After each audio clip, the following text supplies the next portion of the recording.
Hola, buenas tardes. Es una satisfacción reanudar las sesiones sobre temas de arbitraje con esta mesa redonda en la que tenemos el lujo de contar con la participación del profesor Rafael Hinojosa, que nos hablará de los precedentes y de la regulación anterior y en qué medida ha influido en la actual sobre el arbitraje testamentario.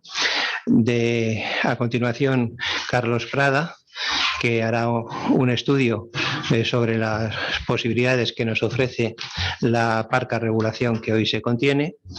Y por otro lado, Ignacio Goma, que abordará el futuro de este arbitraje, que verdaderamente, en el caso de potenciarse como debiera, saldría al paso de muchísimos conflictos y resolvería también no solamente los conflictos desde un punto de vista jurídico, sino esas heridas que lastran luego la existencia y la continuación de una familia.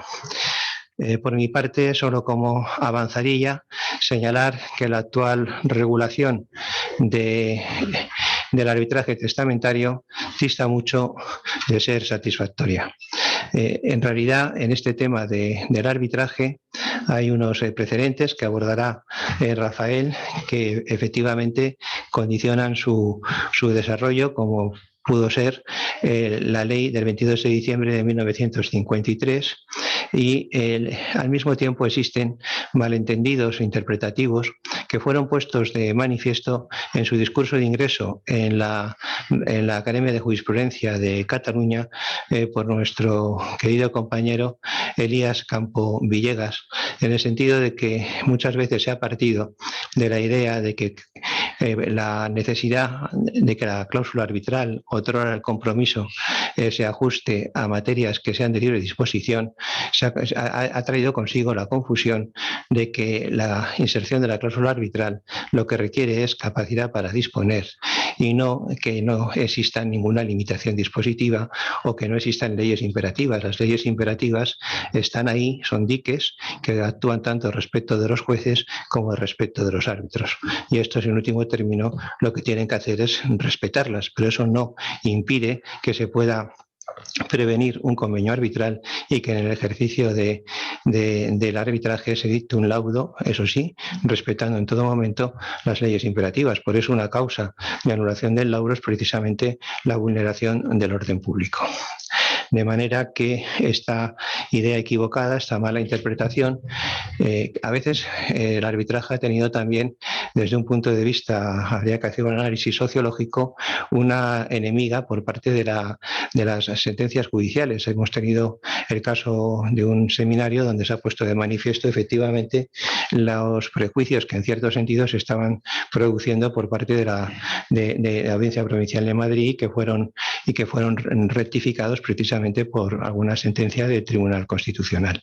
En definitiva, importa tener presente que esta limitación no debe de hacerse valer en ningún caso, ni para la inserción de la cláusula arbitral, ni tampoco en la interpretación a la que se está haciendo, y este sí que es un caso en el que hay una literalidad que no apoya, del artículo 10º de la actual ley de arbitraje.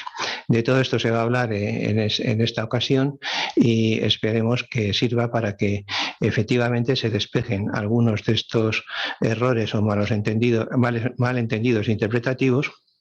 Y por otro lado, para que se hace el caso, se lleve a efecto una reforma en la línea de a fortalecer la institución arbitral. En estos tiempos tan complicados en los cuales pues tenemos efectivamente unos tribunales saturados y una ley de eficiencia procesal que se anuncia y que esperemos que sirva efectivamente para agilizar la justicia sin perder nunca de norte de la justicia. Es decir, la justicia al final se consigue también por los tribunales, pero a veces también a través de acuerdos como el convenio arbitral. Y sin nada más que decir, yo ya pues paso la palabra a Rafael Hinojosa y a los que le seguirán, concretamente Carlos Prada y Ignacio Goma, que van a hablar de este tema con mucho más conocimiento de la materia que el que pueda tener yo. Adelante, Rafael. Muchas gracias, querido José Ángel, por tus afectuosas palabras. Buenas tardes a todos. Quiero dar las gracias al Ilustre Colegio Notarial de Madrid, aquí representado por su decano, y a la Corte de Arbitraje de la Fundación Notarial Signum por haber tenido la gentileza de volverme a invitar a una sesión de los seminarios de arbitraje que han organizado y poder compartir estos estrados con tan ilustres notarios. Dicho lo cual, entro en materia. Como acaba de decir el decano, el Tribunal Constitucional, en su sentencia 46/2020 de 15 de junio, viene a decir que la Ley 60/2003 de 23 de diciembre de arbitraje configura la institución arbitral como un heterónomo mecanismo de resolución de conflictos al que es consustancial la mínima intervención de los órganos jurisdiccionales en virtud de un convenio y por la autonomía de la voluntad de las partes.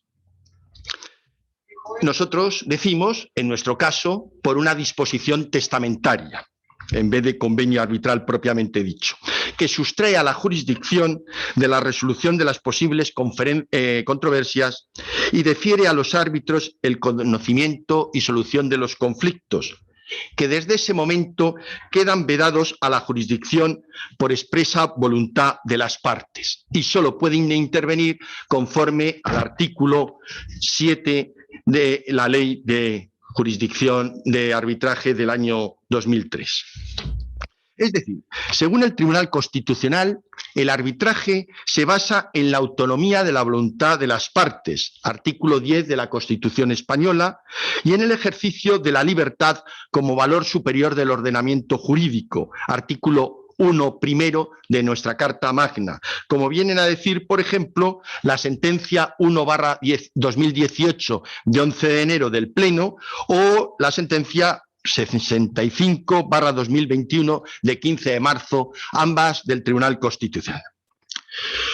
Como señala Guas, la Ley de Arbitraje de 22 de diciembre de 1953, por la que se regulaba los arbitrajes de derecho privado, de la que se le considera autor, hace implícitamente una declaración de la fe jurídica en la exposición de motivos y en su articulado, puesto que está toda ella regida por el principio de la autonomía de la voluntad y por el deseo de configurar ese contenido de la voluntad privada como productor de los efectos jurídicos que la ley trata de implantar y conseguir. Claro que para llegar a soluciones aceptables partiendo de la premisa liberal que implícitamente yace en la nueva ley, dice Guas, esta establece un mecanismo rigurosamente formal.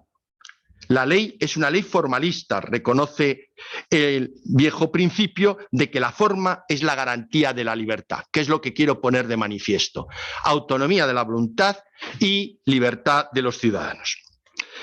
Así se manifestaba el legislador en la exposición de motivos de la Ley 36/1988 de 5 de diciembre de arbitraje, al declarar que la ley efectúa una reforma en profundidad del arbitraje para que esta institución resulte apta no solo para resolver los litigios que se planteen en el marco de las complejas relaciones mercantiles o de aisladas relaciones jurídico-civiles, sino también para eliminar conflictos como los que se produce en el tráfico jurídico en masa mediante la autonomía de la voluntad de las partes. Y que esta ley facilita un cauce sencillo y económico para la eliminación de conflictos mediante el uso de la libertad por parte de los ciudadanos, garantizando al mismo tiempo que el sistema que se instaura sea igualitario. Se trata, en definitiva, de remover, conforme ordena el artículo 9 de la Constitución, los obstáculos que dificulten o impidan la libertad y la igualdad del individuo y de los grupos en que se integra. Y el arbitraje testamentario, regulado actualmente en el artículo 10 de la Ley 60/2003 de 23 de diciembre de arbitraje, como arbitraje que es, eso sí, especial, también se fundamenta en la autonomía de la voluntad del testador, artículo 10 de la Constitución, y en el ejercicio de su libertad, artículo 1 de la Constitución, como último acto de la voluntad de una persona recogido en su testamento dentro de los límites que se establecen en la ley de arbitraje. Se señalan como ventajas del arbitraje y correlativamente como desventajas del proceso judicial la celeridad, la confidencialidad, la especialización, la elección del número de árbitros, el mantenimiento de las relaciones comerciales, en nuestro caso el mantenimiento de las relaciones familiares, el antiformalismo, la libertad de elección del idioma, el carácter tasado del sistema de impugnación, todas esas como ventajas del arbitraje. Por el contrario, se señalan como desventajas del arbitraje y, por tanto, como ventajas del proceso judicial, la limitación de la materia arbitrable, talón de Aquiles del arbitraje testamentario, como luego veremos, la dificultad de la constitución del tribunal, el mayor coste, aunque hay que decir al respecto que es una cuestión muy discutible, porque si se consideran las sucesivas instancias judiciales frente a la normalmente instancia única del procedimiento arbitral, sería a la inversa el tema de los costes. También el carácter rescindente y no rescisorio de la acción de anulación, que lo que implica es que si se anula un laudo, las partes tienen que volver a solucionar el conflicto acudiendo a un nuevo arbitraje o bien a la jurisdicción del Estado en su caso. O, por ejemplo, también el tema de la imposibilidad de impugnar el ordenamiento jurídico o la falta de unidad jurisprudencial que se ha mitigado atribuyendo la competencia para conocer de las acciones de anulación a las salas de lo civil y lo penal de los tribunales superiores de justicia, pero no hay una instancia superior en vía ordinaria para poder unificar. Por eso se propugna por algunos la posibilidad de establecer un recurso como el que hay en la ley de enjuiciamiento civil, que está congelado, en interés de la ley en casos que hubiera esa discordancia entre lo que resuelve un TSJ, la Sala de lo Civil o Penal, con otra jurisprudencia de esos tribunales. Y ha tenido, como decía también el decano, a venir el Tribunal Constitucional a poner orden en esa, podemos decir, expansión del concepto de orden público por algún Tribunal Superior de Justicia, como en concreto era el Tribunal Superior de Justicia de Madrid, su Sala de lo Civil y lo Penal. Dado que el proceso judicial se revela extraordinariamente lento, se dice que la ventaja por excelencia del arbitraje es la celeridad.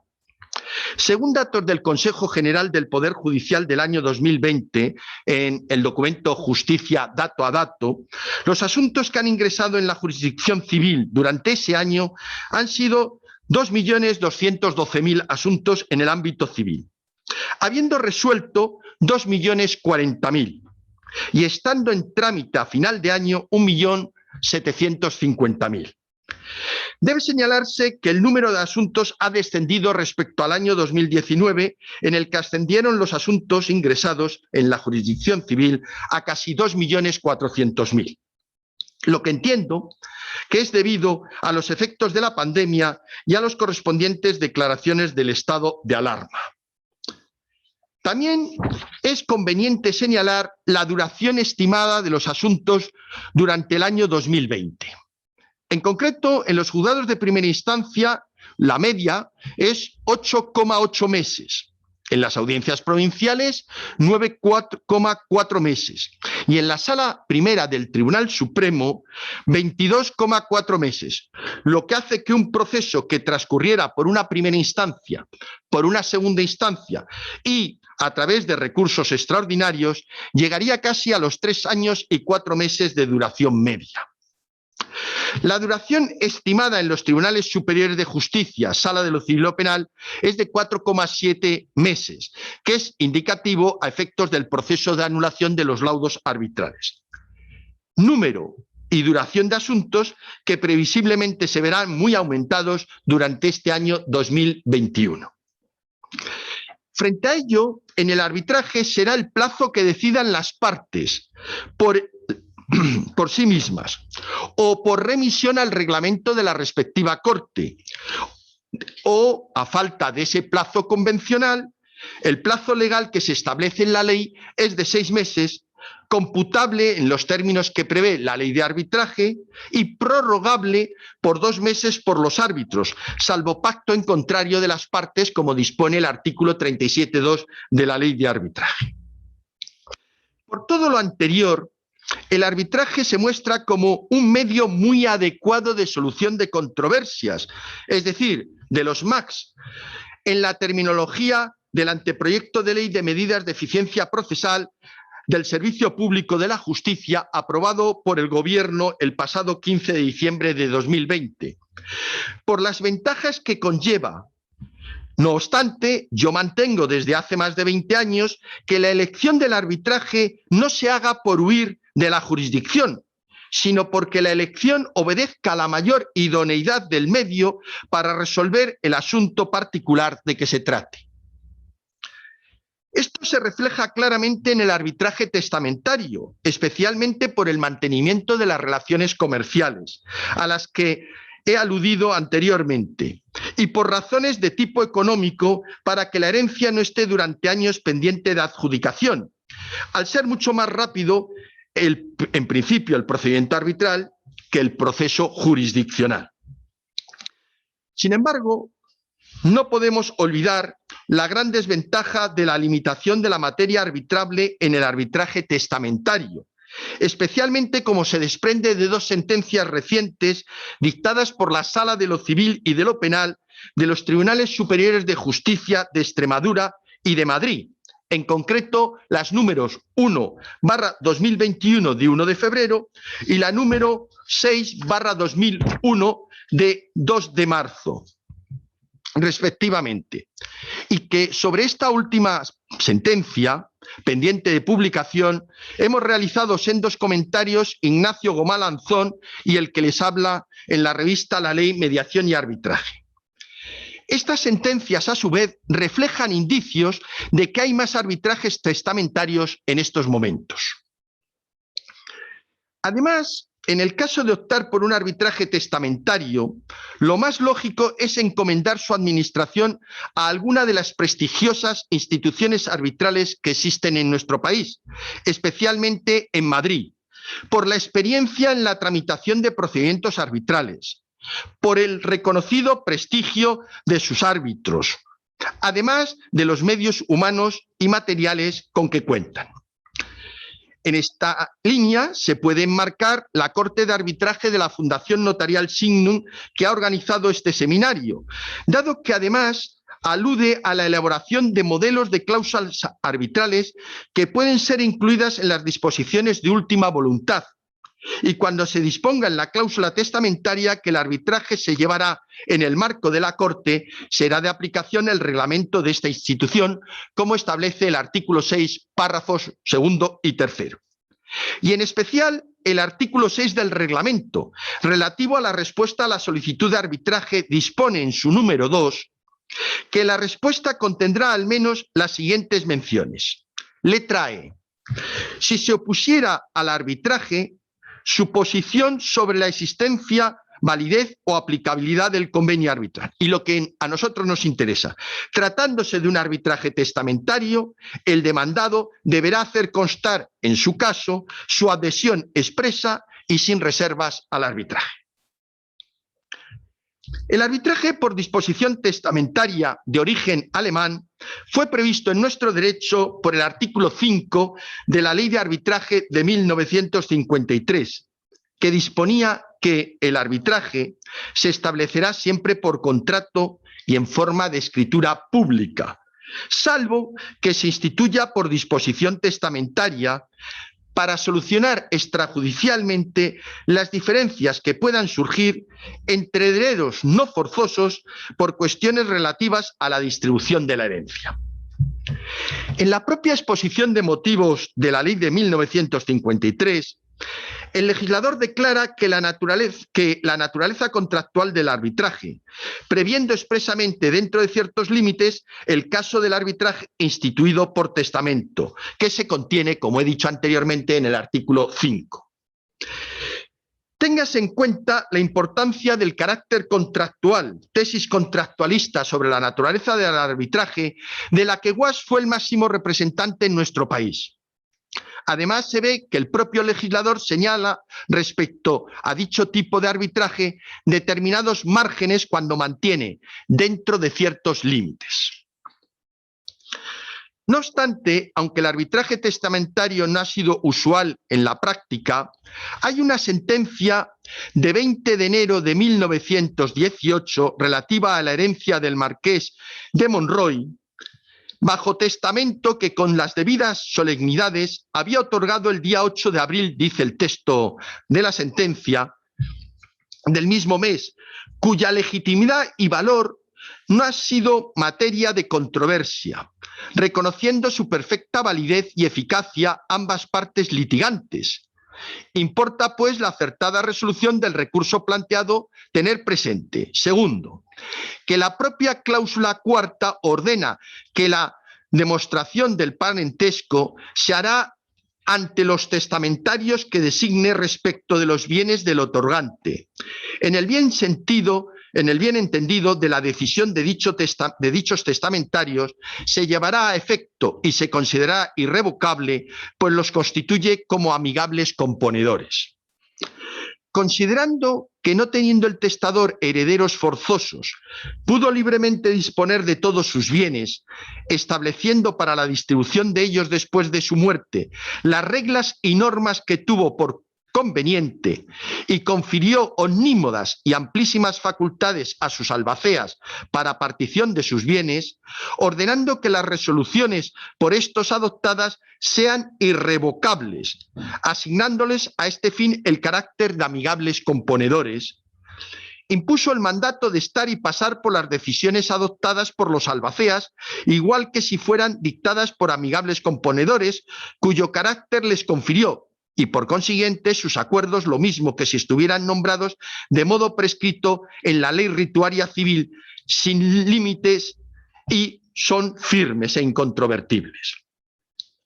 Como se deduce de la lectura de esta sentencia, el Tribunal Supremo admitió la validez y eficacia de la cláusula testamentaria que instituyó a los albaceas como amigables componedores.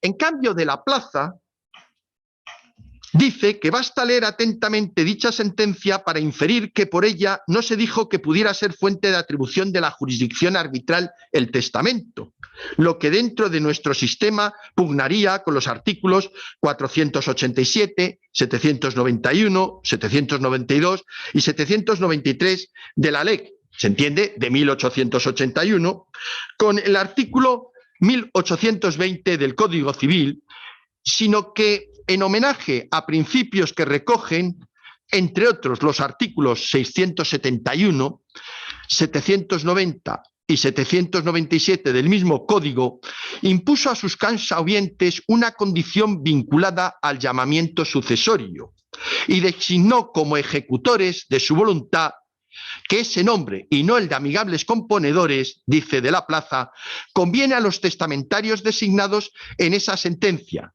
sin que su decisión, por otra parte, pudiera reputarse, sin violencia en la interpretación de voluntad, como una auténtica dictada en juicio de arbitraje o amigable composición, cuya ejecución pudiera pedirse sin más a la autoridad judicial.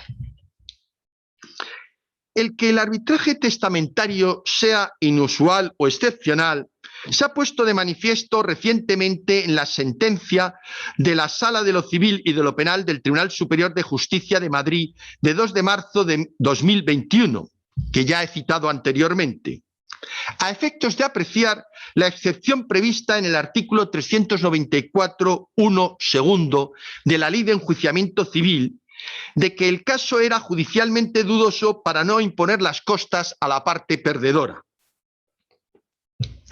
Al efecto, dice esta sentencia, que no se aplica ese criterio porque entiende que sobre el artículo 10 de la ley, actualmente de 2003, se dice trascendido por lo sustanciado y laudado en el arbitraje, dándose la circunstancia añadida de que las opiniones doctrinales al respecto son en verdad dispares.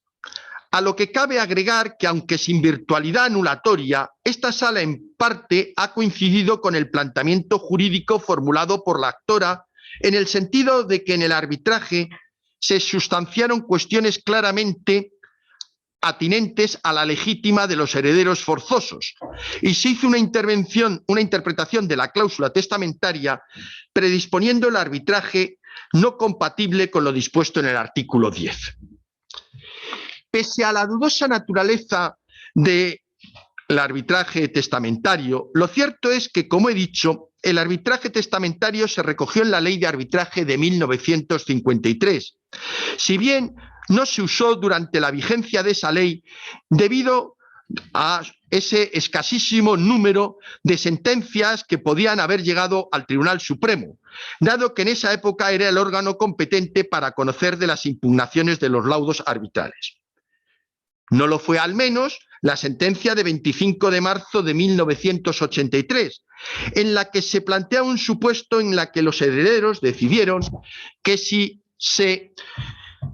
por ellos mismos someterse al arbitrio de un tercero con amplísimas facultades decisorias, como de árbitro albacea testamentario se tratara.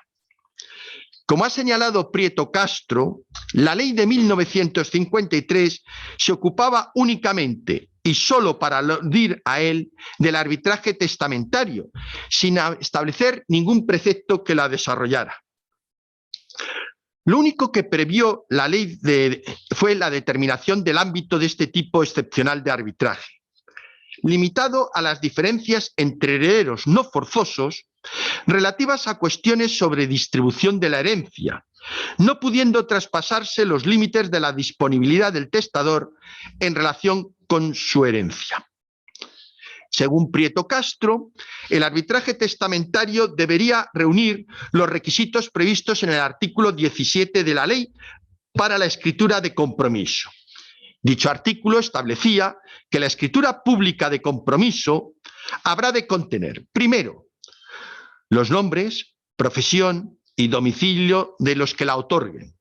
Segundo, los nombres, profesión y domicilio de los árbitros. Tercero, la controversia que se somete al fallo arbitral con expresión de sus circunstancias. Cuarto, el plazo o término en que los árbitros hayan de pronunciar el laudo. Quinto, el lugar en que habrá de desarrollarse el arbitraje. Y añade, las partes podrán facultativamente estipular en el compromiso que los árbitros habrán de fallar, no con sujeción a derecho, sino con arreglo a su saber y entender, y que habrán de pagarse las multas que se fijen en la escritura como cláusula penal por el incumplimiento del convenio, en sustitución o con independencia del derecho de pedir la ejecución. También podrán las partes incluir en el compromiso el pacto de que los árbitros podrán condenar en costas a alguna de ellas. Sin embargo, a mi juicio, tenía razón en lo esencial Ogayar Ayllón cuando afirmaba que, no obstante, no es posible fijar de antemano las cuestiones a resolver. Estas se presentarán cuando surjan las diferencias. Y una vez planteadas, como los árbitros han de observar las prescripciones de la ley, los interesados deben concretar las cuestiones en escritura pública y notificar a los árbitros su designación y conflicto, planteado para que con pleno conocimiento puedan aceptar el cargo y emitir el laudo en el plazo señalado por el testador, que solo empieza a correr desde la notificación. Ogayar Ayllón viene incluso a mantener el tema del plazo, pero en mi opinión creo que sería más conveniente que ese plazo lo determinaran los posibles herederos como consecuencia de la complejidad del conflicto y fueran ellos los que lo establecieran y no a priori. La Ley 36/1988 de 5 de diciembre recogió el testigo de la Ley de Arbitraje de 1953, a pesar de que esta figura era inusual en nuestro derecho, como ya ha avanzado, de la que Serrano Alonso cuestionó su efectividad y carácter vinculante. Su inclusión en la ley de arbitraje no fue pacífica, como se desprende de la tramitación parlamentaria. El artículo 7 del proyecto de ley tenía el mismo contenido prácticamente. Excepcionalmente, será válido el arbitraje instituido por la sola voluntad del testador que lo establezca para solucionar las diferencias que puedan surgir entre herederos o legatarios no forzosos para cuestiones relativas a la distribución de la herencia. A este artículo se presentaron diversas enmiendas, de las cuales 3 pretendían la supresión del precepto por tener un contenido extraño al objeto legal, por inútil en base al artículo 901 y siguientes del Código Civil o por ser inadecuado. Por su parte, la enmienda número 112 pretendió la adición del término administración para incluir la posibilidad de resolver mediante arbitraje las diferencias que pudieran surgir en la administración de la herencia en tanto se realizan las adjudicaciones. Y la enmienda número 119 modificaba la redacción del precepto alterando el adjetivo forzosos para calificar a herederos en vez de a legatarios. Como se puede comprobar en la redacción final del precepto, se rechazaron las enmiendas que proponían su supresión y se aceptaron las enmiendas 112 y 119. Este arbitraje tiene, conforme se reconoce en el artículo 7, un carácter excepcional y aparece redactado en unos términos de los que cabe deducir modificaciones respecto a su antecedente de la ley de 1953. Como ha señalado certeramente Cordón Moreno, la ley de arbitraje de 1988 supuso una ampliación subjetiva y objetiva al incluir, para la resolución de las diferencias que surjan, la figura del legatario y la de la administración de la herencia respectivamente. La ley de arbitraje de 1988 siguió siendo parca en la regulación de esta clase de arbitraje, en la que se plantean muchos e interesantes problemas que exceden del ámbito de mi intervención. Me importa señalar en primer término cuál podría ser el contenido del documento en el que se instituye el arbitraje. En primer lugar, aunque la ley de arbitraje no menciona expresamente, como sí lo hacía la ley de 1953, que el arbitraje se instituya en disposición testamentaria, podría suscitarse la duda que planteaba García Rubio de si cabría la institución por un acto inter vivos. Si bien ella misma concluye, a mi juicio con razón, que pese a la indeterminación legal ha de entenderse que ha de establecerse en un testamento. Asimismo, podríamos cuestionarnos cuál había de ser el contenido mínimo de esta disposición testamentaria para afirmar su validez. Utilizando como criterio interpretativo lo previsto en el antiguo artículo 5 de la Ley de Arbitraje del 53, podemos pensar que el testamento debía contener los requisitos que se suelen denominar requisitos necesarios del convenio. No planteaba problema la determinación de la personalidad del otorgante ni de las personas nombradas herederos o legatarios, pues estos datos constarán en el testamento.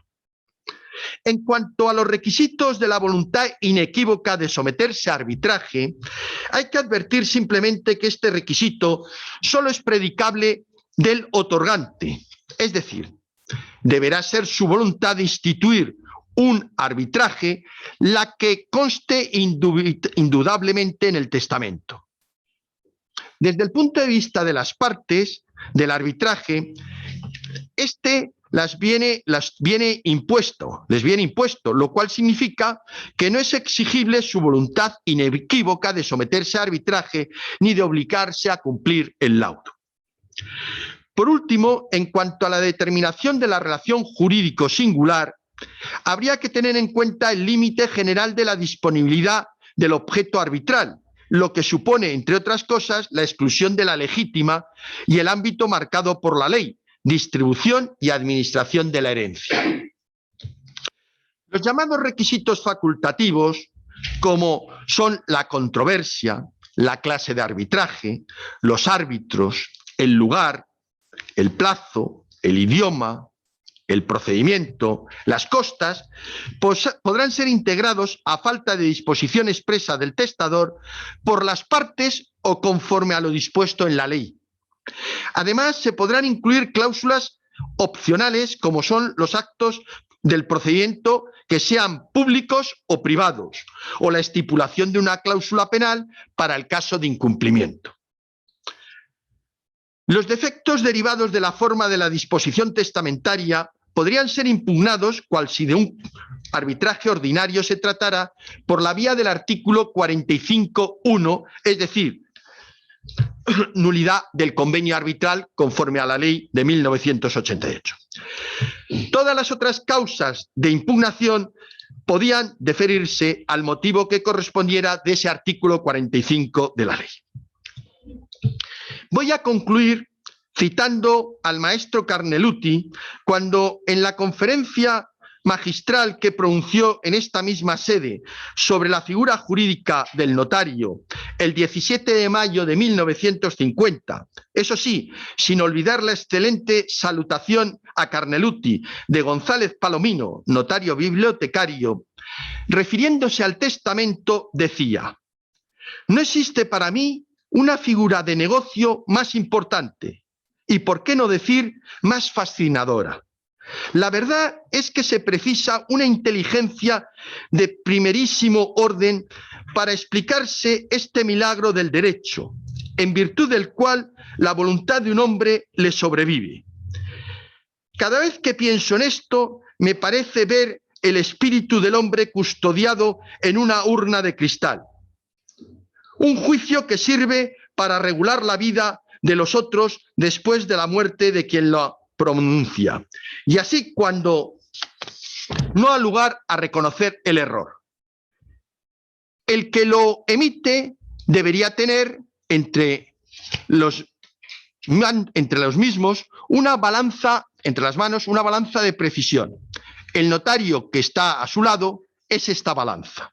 Pues bien, si se me permite parafrasear al maestro italiano, qué mejor que un notario como técnico del derecho que es, sea el árbitro, sin perjuicio de otros reconocidos profesionales de la academia o de la abogacía, expertos en la materia sucesoria.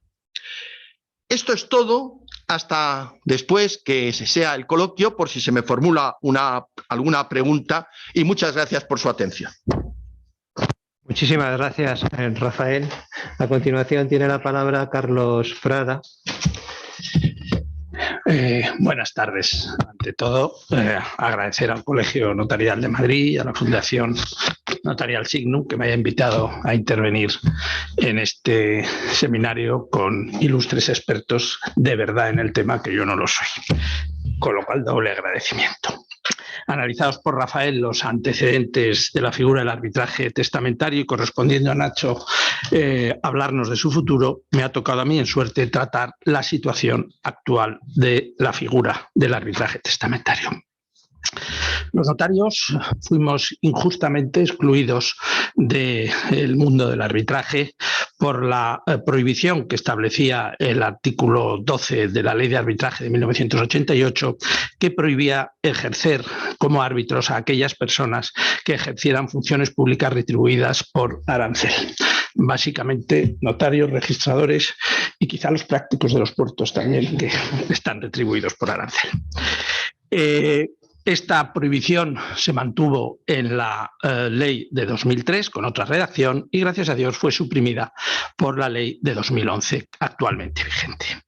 Esta desaparición de la prohibición ha provocado un interés del cuerpo notarial en torno a la figura del arbitraje testamentario y del arbitraje en general, liderada sin duda por el Colegio de Madrid a través de la fundación que hoy nos acoge, la Fundación Notarial Signum, y además ha habido desde el 2011 hoy un gran número de compañeros que han escrito trabajos muy interesantes sobre la materia y muchos de ellos centrándose en la figura especialmente del arbitraje testamentario. Y esto es lógico, porque cualquier notario que vuelva sus ojos hacia la figura del arbitraje, lo que le llama la atención es el arbitraje testamentario, el poder acceder a un instrumento jurídico que permita resolver de forma rápida y en privado los conflictos que por desgracia surgen en las sucesiones, en las herencias y que con demasiadas ocasiones tenemos nosotros oportunidad de ver en nuestros despachos, es algo que a todo notario interesa.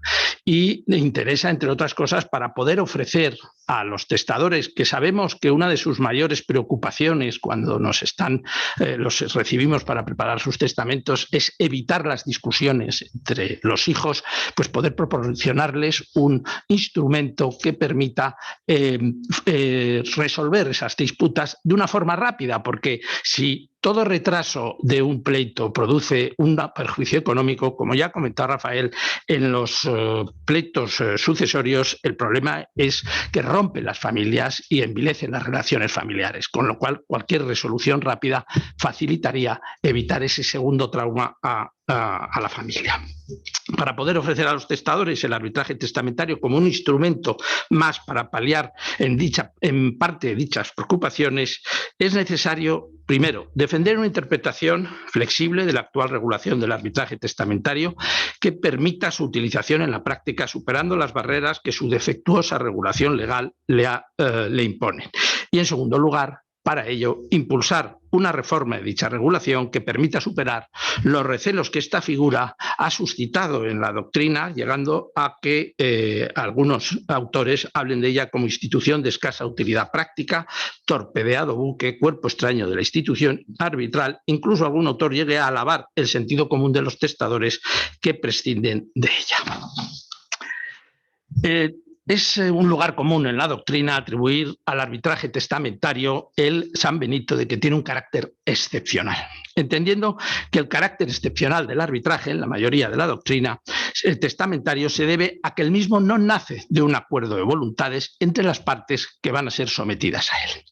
Para someter una controversia a arbitraje es necesaria la existencia de una manifestación de voluntad de las partes por la que acuerden que la resolución del conflicto que les atañe se efectúe a través de un arbitraje con exclusión de la posibilidad de acudir a los tribunales del Estado. Y se afirma por la doctrina, por una parte de la doctrina, que esto no se da en el arbitraje testamentario al no ser este acordado mediante un convenio arbitral suscrito por todas las partes que se van a ver afectadas, por los herederos y legatarios, sino que el mismo es impuesto unilateralmente a las partes de la herencia por el testador que además no será parte del procedimiento arbitral ni se verá afectado por el mismo, lo que según sus críticos convierte a este tipo de arbitraje en un supuesto especial y excepcional del arbitraje, ya que prescinde de la voluntad y del consentimiento de las personas que se verán sujetos a él, y por ello propugnan que debe realizarse siempre una interpretación restrictiva en cuanto a la materia del arbitraje testamentario. Sin embargo, dicho razonamiento no es correcto. Ya ha quedado que los herederos y legatarios son libres de aceptar o no la herencia o el legado, y al aceptarlo están aceptando y por lo tanto consintiendo el arbitraje ordenado por el testador, por lo que sí existe un consentimiento de los sujetos sometidos al arbitraje. Es cierto que los herederos no participan en la redacción de la cláusula arbitral, pero lo mismo sucede en otros supuestos de arbitraje que nadie discute que sean válidos. Por ejemplo, en los contratos de adhesión de luz, agua, teléfono, etcétera, en la mayoría de los casos hay una sujeción a unos tribunales de arbitraje de consumo.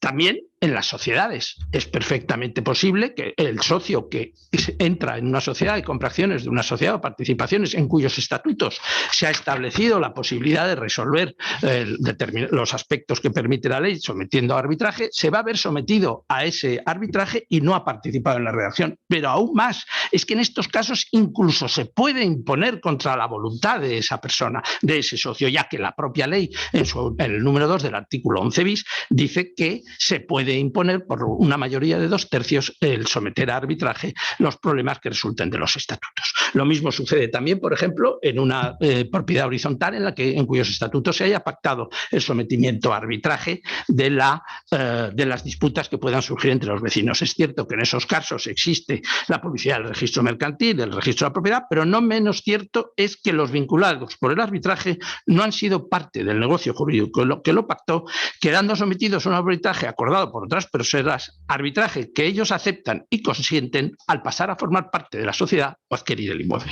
Es decir, la situación es similar a la del arbitraje testamentario, al que prestan su consentimiento los herederos y legatarios al aceptar la herencia.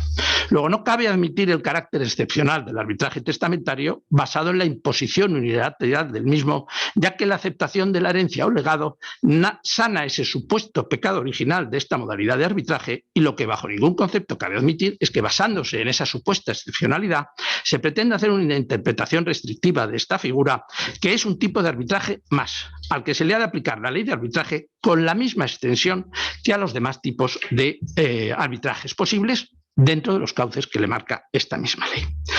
En el estudio del arbitraje testamentario podemos distinguir dos definiciones o conceptos. Uno estricto legal, que sería el que se regula por el artículo 10 de la ley de arbitraje, que luego analizaré, y un concepto amplio de arbitraje que podríamos denominar como arbitraje hereditario o arbitraje sucesorio, considerando como tal no solo el ordenado por el testador en su testamento al amparo y con los límites del artículo 10 de la ley, sino a todo aquel arbitraje que tenga por objeto solucionar diferencias relativas a esta herencia. Este concepto englobaría, por lo tanto, además de los establecidos en el artículo 10 por el testador, en los términos del artículo 10 de la ley, los pactados por los herederos. Respecto a estos últimos, hay que diferenciar entre los pactados antes o los pactados después de la apertura de la sucesión. Es evidente que los pactados, una vez que esté abierta la sucesión, no plantea problema alguno, ya sean o no legitimarios los que parten el arbitraje, y tanto pacten el arbitraje, y tanto si lo hacen por voluntad propia como cumpliendo la voluntad expresada por el testador en el testamento, bien mediante un ruego o bien mediante el juego de una cautela socini que les invite a hacerlo, y aquel que no pacte el arbitraje pueda haber mermada su participación en la herencia. Este arbitraje será un arbitraje normal de la ley, no es en puridad un arbitraje testamentario, por lo tanto no se le aplicarían en ningún caso los límites del artículo 10. En cuanto a los pactados antes de la apertura de la sucesión, ya suscitan más dudas. Evidentemente, si se establecen en pactos sucesorios permitidos por las respectivas legislaciones forales, no plantean ningún problema. Pero en derecho común es mayoritariamente rechazado por la doctrina, sustentando su rechazo fundamentalmente en dos argumentos. En la prohibición de celebrar contratos sobre la herencia futura, salvo los que tengan por objeto practicar entre vivos la división de un caudal y otras disposiciones particionales que establece el artículo 1271 del Código Civil, y en la prohibición a toda renuncia o transacción sobre la legítima futura establecida en el artículo 816 del Cuerpo Legal. Sin embargo, no faltan autores, entre ellos Xavier Callaghan o nuestro compañero Elías Campos, que consideran que el artículo 1271 no es aplicable a un convenio arbitral pactado previamente. Así, Elías Campos considera que, atendiendo al sentido literal de las palabras del artículo 1271, es evidente que en el convenio arbitral no hay pacto alguno sobre la herencia, que es lo que prohíbe dicho artículo, sino únicamente hay un pacto sobre la vía procedimental y adjetiva en la que se discutirán las posibles controversias. Que dicho convenio no contiene un pacto sucedendo o un pacto non sucedendo, que luego no atenta a la libertad del causante para disponer de su herencia hasta el momento de su fallecimiento, y que la finalidad de la prohibición del artículo 1271 está, atendiendo a los antecedentes históricos cuyo estudio hace en detalle el autor, en que lo que se quiere por la norma, la ratio de la norma, es mantener la libertad del causante para disponer de sus bienes hasta el último momento de su vida. Y el convenio arbitral suscrito entre los herederos en modo alguno limita aquella libertad de testar, ni siquiera cuando el causante haya suscrito el convenio, cosa que por otro lado no es preciso que haga. También entiende que porque el artículo 1200, el argumento habitual, especialmente en los dictámenes, siempre lo manejábamos, es una norma prohibitiva, y por lo tanto su interpretación ha de hacerse siempre como norma prohibitiva excepcional dentro de un sistema contractual liberal, debe hacerse de forma restrictiva. Máxime, apunta el autor, cuando las modernas doctrinas resaltan las ventajas de la sucesión contractual, especialmente en relación con la conservación de los patrimonios familiares y empresariales. Por lo que se refiere al artículo 816 del Código Civil, que declara nula toda renuncia o transacción sobre la legítima futura entre el que la debe y sus herederos forzosos, lo cierto es que en el convenio arbitral no hay renuncia alguna a la legítima, como ya se ha dicho. Solo se determina el procedimiento para solucionar las controversias que puedan surgir. Tampoco hay transacción, tampoco hay transacción. Es evidente que el convenio arbitral no es una transacción, aunque puedan tener ciertas similitudes con ellas, en cuanto que en ambos casos se trata de evitar un procedimiento judicial, nada más tiene que ver con él y claramente no es lo mismo una transacción que un arbitraje. Además, el artículo declara nula la transacción relativa a las legítimas entre los herederos forzosos y el que la debe, es decir, el causante, con lo que al convenio arbitral suscrito únicamente por los herederos en nada puede afectarles la prohibición contenida en el artículo 816.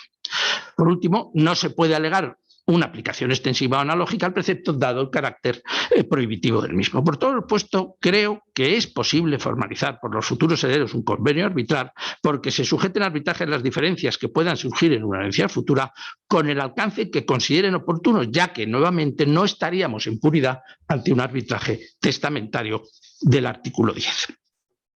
En cuanto al concepto estricto del arbitraje testamentario, este sería el establecido en el artículo 10 de la Ley de Arbitraje de 23 de diciembre de 2003, cuyo tenor literal es el siguiente.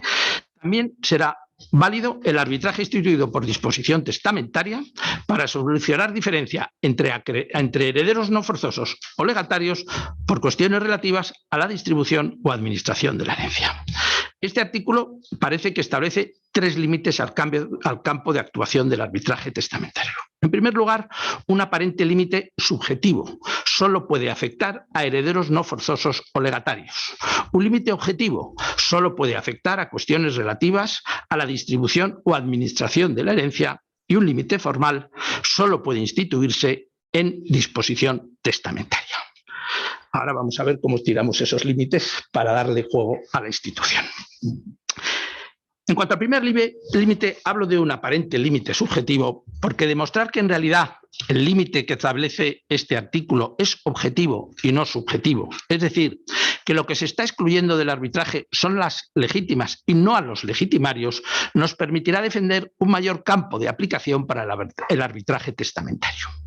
Ya que no es lo mismo entender que no cabe el arbitraje testamentario cuando hay legitimarios interesados en la herencia que entender que lo que no cabe es sujetar a arbitraje testamentario las diferencias relativas a la legítima estricta, pero sí otras que puedan surgir entre los legitimarios, siendo entre estos dos extremos entre los que básicamente se mueve la doctrina. Doctrina que en lo que sí coincide es en criticar la poco técnica redacción del artículo 10 por la utilización de la expresión herederos no forzosos o legatarios, y en entender que el legislador, al emplear dicha expresión, lo que pretende excluir del arbitraje es a los legitimarios, cualquiera que sea la forma en que se les haya atribuido la legítima, y por lo tanto también cuando se le haya hecho mediante legado. En la doctrina encontramos tres posturas. Una postura restrictiva o ya ampliamente superada, en la que entendía que si hay legitimarios en la herencia no se puede establecer un arbitraje testamentario. Una postura intermedia, que admite la facultad de establecer dicho arbitraje, aun existiendo legitimarios, siempre que las cuestiones que se sometan a arbitraje no afecten a la legítima. Y que, por lo tanto, admite que se pueda someter a arbitraje cuestiones relativas a los bienes adjudicados con cargo al tercio de libre disposición, pero no a los que se le adjudiquen con cargo al tercio de legítima estricta y el de mejora. Y, por último, una postura más amplia, que considera que es posible sujetar a arbitraje testamentario también las disputas derivadas del tercio de mejora. Esta postura es defendida, entre otros, por Elías Campo, al que seguiremos nuevamente en la defensa de esta figura. Considera este autor que esta es una cuestión que hay que resolver relacionando los dos sistemas jurídicos que concurren en el arbitraje testamentario. Por un lado, el ordenamiento legitimario y, por otro lado, el arbitral. Dado que las normas que regulan la legítima son de carácter imperativo, frente a las que no puede prevalecer la voluntad del causante, no sería admisible que a través del arbitraje el testador pueda llegar a perjudicar las legítimas, designando árbitros con amplias facultades que en su laudo puedan tomar acuerdos equivalentes a actos de disposición patrimonial y realizar atribuciones que al testador le estarían vedadas, consiguiendo por vía arbitral lo que no le permite el sistema de protección de legítimas. Pero sentado esto, también es cierto que la limitación del artículo 10 debe interpretarse en sus justos límites, de tal manera que la limitación que entraña no puede extenderse más allá de lo que la justifica, y por lo tanto solo existirá limitación arbitral allí donde exista limitación para la actuación del testador. Y por ello, entiende, no alcanza la prohibición aquellos conflictos que puedan producirse respecto a los tercios de mejora y libre disposición, aunque estén entre hijos y descendientes, por cuanto el testador puede disponer libremente entre ellos de aquellos tercios. No podrá disponer fuera del límite de los descendientes, pero sí puede disponer y por lo tanto podría afectar el arbitraje. Igual que nadie considera que el nombramiento por el testador de un albacea o un contador partidor se puede considerar un gravamen de la legítima, y que nadie duda que las facultades del albacea y del contador partidor se extienden a la totalidad de la herencia, lo mismo debe predicarse respecto del árbitro en cuanto al tercio de mejora. Y en el caso de que en el ejercicio de sus funciones el albacea, el contador partidor o el árbitro realizasen actos que perjudiquen los derechos de los legitimarios respecto al tercio de mejora, por el cauce establecido en la letra F del número 1 del artículo 41 de la Ley de Arbitraje, podrá ser impugnada la actuación del árbitro. Por ello creo que es posible que el testador disponga que el arbitraje ordenado por él afecte a los bienes que sus legitimarios reciban con cargo a los tercios de mejora y libre disposición, siendo la forma más sencilla de ordenarlo que legue a sus hijos la legítima estricta, les instituye heredero en el resto de la herencia, ordenando que las disputas que pudieran surgir con relación a los tercios de mejora y libre disposición deban resolverse mediante arbitraje. Además, como luego nos explicará Nacho, también se podría llegar a imponer el arbitraje sobre una legítima estricta mediante el juego de la cautela social. Ahora bien, lo cierto es que en la práctica habrá que analizar con cuidado cada cuestión, ya que se pueden presentar situaciones en las que sería difícil deslindar si un conflicto afecta únicamente al tercio de libre disposición y al de mejora, o también afecta a la legítima estricta impuesta. Porque si afectase a esta, sería posible impugnar el laudo por haber resuelto el árbitro sobre cuestiones no susceptibles de arbitraje. Por lo que se refiere a los límites objetivos, según establece el artículo 10 de la Ley de Arbitraje, las cuestiones pueden someterse a arbitraje testamentario son las relativas a la distribución y administración de la herencia, lo que en principio parece indicar que hay numerosas cuestiones de la herencia que quedarían fuera del ámbito del arbitraje. El término administración, que se incluyó en la reforma del 88, no plantea especiales problemas, entendiéndose incluido en él todas las discrepancias relativas a la administración, gestión y conservación del caudal hereditario. Respecto al alcance del término distribución, sí que ha habido más polémica. Si bien hoy en día la mayoría de la doctrina se inclina por considerar que hay que hacer una interpretación flexible del término distribución, pues la interpretación del artículo 10 hay que hacerla teniendo en cuenta el artículo 2 de la Ley de Arbitraje. Hay que conjugar las dos instituciones, que declara susceptibles de arbitraje las controversias sobre materias de libre disposición conforme a derecho, por lo que el testador podrá ordenar que queden sujetas a arbitraje todas las diferencias que afecten a cuestiones respecto de las que él tiene libre disposición y, por lo tanto, únicamente tendrá limitaciones en aquellas en las que tenga en su condición de testador. Por lo tanto, puede afirmarse que dicha limitación es más aparente que real, ya que hay pocas controversias relativas a una herencia que no afecten a la administración y distribución o partición de la herencia. Sin ánimo exhaustivo, pero con el ánimo de demostrar lo amplio y, por lo tanto, útil que puede llegar a ser el arbitraje testamentario, podemos enumerar como materia respecto de las que el testador puede ordenar que recaiga el arbitraje las siguientes. Las disputas relativas a la partición de la herencia, tanto las surgidas en la partición realizada por el contador partidor como las derivadas de las realizadas por los herederos o incluso por el propio testador. Las controversias en torno a la valoración e inventario de los bienes, de la fijación de las deudas, cargas y gastos hereditarios. Las cuestiones relativas al cumplimiento o incumplimiento de condiciones, modos o términos establecidos por el testador a una determinada persona para heredarle. Cuestiones relativas a la capacidad para ser heredero, ya que la posible incapacidad o indignidad para suceder de uno de los herederos nombrados afecta sin lugar a dudas a la distribución de la herencia. Los conflictos derivados de los actos de administración realizados por el administrador de la herencia nombrado por el testador o por los propios herederos. Cuestiones relacionadas con la porción hereditaria que corresponde a cada uno de los herederos. Controversias relativas a la interpretación del testamento, si bien no la interpretación misma de este, ya que ella corresponde al albacea, pero sí la resolución de las disputas que puedan surgir entre los herederos por no estar conforme con la interpretación del testamento que haya podido hacer el albacea. Hay una cuestión que es objeto de especial polémica en la doctrina en cuanto a si puede ser objeto del arbitraje. Y es la relativa a la posibilidad de atribuir al árbitro la facultad de decidir sobre la validez o nulidad del testamento. que contiene la cláusula arbitral. Algunos autores, basando en el artículo 675.2 del Código Civil, que establece que el testador no puede prohibir que se impugne su testamento en los casos en que haya nulidad declarada por ley, consideran que si el causante no tiene libertad para disponer sobre la impugnación del testamento, los árbitros no pueden decidir sobre la validez o nulidad del mismo. Pero lo cierto es que el número 2 del artículo 675 lo que no permite al testador es que prohíba la impugnación de su testamento. Pero al atribuir al árbitro la facultad de resolver sobre la validez o nulidad de su testamento, el testador no está prohibiendo la impugnación, que es lo que veda dicho artículo, sino estableciendo el cauce por el que debe realizarse la posible impugnación, es decir, ordenando que se resuelva por vía arbitral. Ahora bien, hay que tener presente que en materia de testamentos, dado el carácter rigurosamente formal de lo mismo, por lo general, la nulidad del testamento puede implicar la de todo su contenido y, por lo tanto, de la propia cláusula arbitral, siendo dudoso que sea en este supuesto aplicable lo dispuesto en el artículo 22.1 de la Ley de Arbitraje, que establece que la decisión de los árbitros que declare la nulidad del contrato no entrañará por sí sola la nulidad de la cláusula arbitral.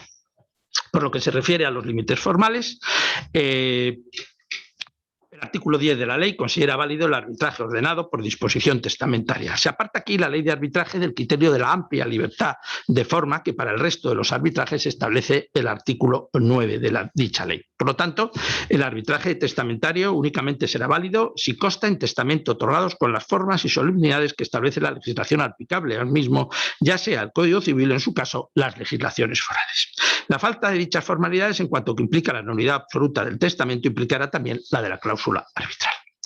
Al seguirse en materia de formas las normas aplicables al testamento, serán dichas normas las que habrán de tenerse en cuenta para determinar la capacidad para ordenar un arbitraje testamentario, por lo que habrá que estar a la capacidad necesaria para testar y, por lo tanto, salvo para el testamento hológrafo, sí se podrá ordenar el arbitraje testamentario a partir de los 14 años, mientras que para cualquier arbitraje no testamentario, al ser necesaria la capacidad general para contratar, hay que tener 18 años. Nuestro Código Civil y las legislaciones forales regulan diversos tipos de testamento abierto, cerrado, hológrafo, mancomunado, por comisario, incluso determinadas modalidades de testamento verbal, como el peligro de muerte o en caso de epidemia. El requisito establecido en el artículo 10 de la Ley de Arbitraje de que se ordenen en disposición testamentaria se cumple en todas las formas testamentarias citadas, si bien alguna, como el testamento verbal, no parece el vehículo más adecuado para ordenar un arbitraje. En cuanto al testamento cerrado hológrafo, es cierto que puede ser, es válido como vehículo para establecer el arbitraje testamentario, pero dada la importancia que tiene la correcta redacción, y de ello nos hablará Nacho también, de la cláusula arbitral para la validez y el buen funcionamiento de la institución, acudir a un testamento, establecerlo en testamento cerrado hológrafo, privaría al testador del adecuado asesoramiento por parte del notario y entraría en riesgo la efectividad de la institución. En cuanto a los requisitos para ser árbitro testamentario, los requisitos para ser árbitro en un arbitraje de testamentario son los mismos que en la ley de arbitraje. Establece para los artículos 13, 15 y 17 ser persona física, estar en pleno ejercicio de sus derechos civiles y que no le impida ser árbitro la legislación a la que pueda estar sometido en el ejercicio de su profesión, ser jurista si el arbitraje es de derecho y ser independiente e imparcial y no mantener con las partes relación personal, profesional o comercial.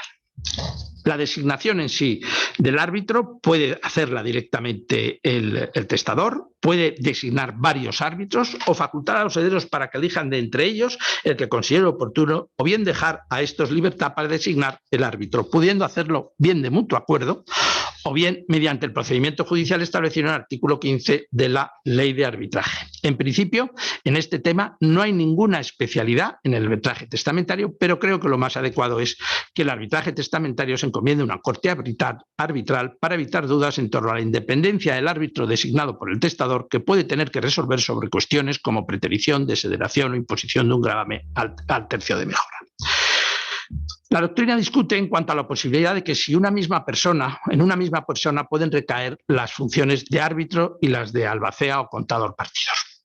Nada se opone a que una persona sea a la vez árbitro designado por el testador y además albacea y o contador partidor de una misma herencia. Sin embargo, creo que no es recomendable que sea árbitro en un arbitraje testamentario la persona que ostente el cargo de albacea o contador partidor, ya que cabe la posibilidad de que las controversias sobre las que tenga que resolver recaiga sobre cuestiones en las que el árbitro haya actuado en su condición de albacea o de contador partidor, con lo cual quedaría inhabilitado para actuar como árbitro en relación con dichas cuestiones. Más restrictiva es la postura de algún autor como Ignacio Gomá, que considera que el albacea o contador partidor que ha estado operando sobre una herencia cumpliendo la voluntad del testador y entrando en contacto previo con los herederos está en principio contaminado en su imparcialidad, igual que el juez que instruye un sumario, el cual deviene incompatible para juzgar el mismo asunto tal y como tiene declarado el Tribunal Constitucional. Además, entiende Gomá que el requisito exigido por el artículo 17 de que no mantenga con las partes relación personal o profesional también se vería incumplido. Con lo cual, procedo a terminar mi intervención, que habíamos quedado que la íbamos a hacer de 15 minutos y todos nos estamos saltando el límite. Es evidente que hoy en día corren vientos favorables para la institución del arbitraje y en general para las llamadas ADRs. Pero estos vientos todavía no han llegado a beneficiar plenamente al arbitraje testamentario. Y para que pueda beneficiarse de ellos, entiendo que necesita dos cosas. La primera, una modificación de su regulación legal que supere los recelos del legislador contra esta figura, a fin de que la ley de arbitraje deje de ver en el arbitraje testamentario un gravamen o limitación de la legítima y lo contemple como lo que realmente es, un instrumento más en manos del testador para evitar problemas entre sus herederos con motivo del reparto de la herencia. En definitiva, una figura similar al albacea o al contador partidor, quienes no tienen limitaciones, más allá de las de la ley. La segunda es que se dé un impulso a la figura de la práctica testamentaria y, sin duda, debemos ser los notarios los que demos este impulso, potenciando el uso entre los testadores. Igual que cuando recibimos a una pareja joven con hijos pequeños para hacer testamento, les preguntamos y les asesoramos sobre las ventajas y desventajas de nombrar un tutor, o cuando quien comparece es una persona, un padre que está divorciado, separado, con hijos menores, le decimos si quiere que hacer uso de la facultad que atribuye el número 1, artículo 164 del Código Civil, de prohibir que el excónyuge pueda administrar los bienes que su hijo herede de él. Debemos empezar a asesorar y aconsejar a los testadores que prevean, porque nos lo cuentan en las consultas que tenemos, los padres normalmente te dicen, tenemos un problema familiar, vamos a buscar forma para evitar la pelea porque la pelea va a haber seguro, pues decirle, oiga, hay una fórmula que es el arbitraje testamentario y instarles a ello. Para ello tenemos las cláusulas que tiene publicada nuestra Fundación Signum, que son de pública disposición y que creo que están muy atinadas y muy centradas sobre el tema, y bueno, tú también vas a hablar del tema. Muchísimas gracias, Carlos, por la interesante exposición. A continuación, Ignacio, pues cierras ya la mesa con tu intervención. Muy bien, muchas gracias. No sé si hay que apretar aquí algo. ¿Se oye? Sí.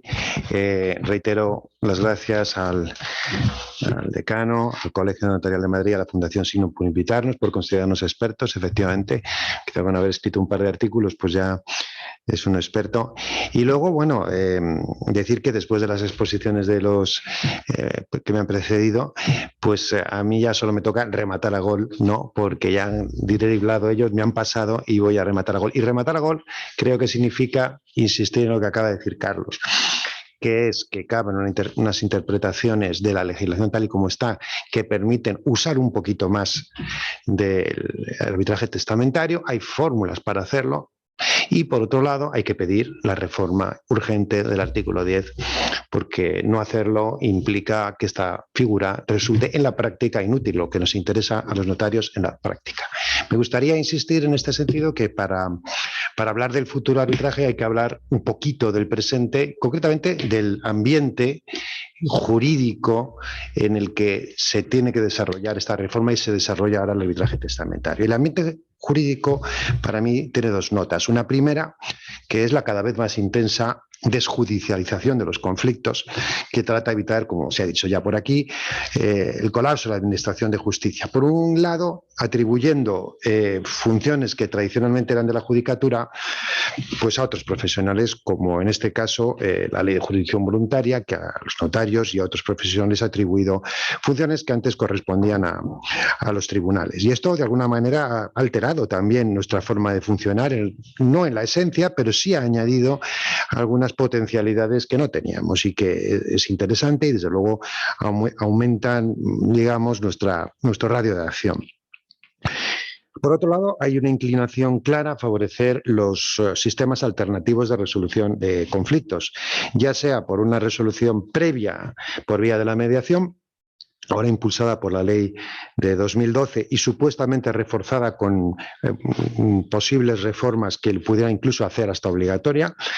Y en este colegio hemos sido además especialmente sensibles con este tema, pues en una junta directiva a la que tuve el honor de formar parte, pues se constituyó la Fundación Signo y allí tiene una experiencia larga en mediaciones y también en arbitraje. En relación a la resolución alternativa de conflictos, la valoración en general es también muy positiva. Y a mí me parece que además tiene una vertiente ética o cívica que es conveniente resaltar. La tendencia natural del ser humano pues es a tomarse la justicia por su mano y, en fin, a hacer la propia sentencia uno mismo, ¿no? En una sociedad más evolucionada, pues acudir a la administración de justicia para que el Estado públicamente nos dé la razón y repare el daño causado injustamente.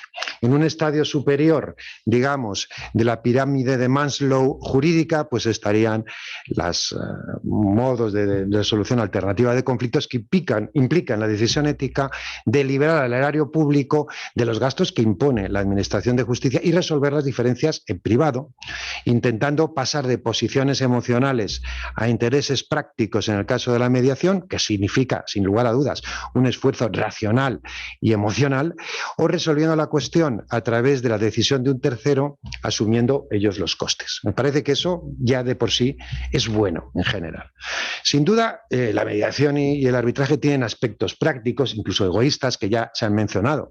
La lentitud, la indeseable lentitud de la obtención de justicia, aparte de la obviedad de que una justicia tardía ya no es justicia, pues implica, digamos, mensurables pérdidas económicas derivadas de que la inversión inmovilizada mientras esté en discusión sufre una devaluación ostensible, y aparte las relaciones personales entre los litigantes se ven enormemente deterioradas por un largo procedimiento que además es público y puede afectar gravemente a la reputación de las partes. Esto en el mundo mercantil se traduce claramente en pérdidas económicas, pérdida de clientes, pérdida de imagen.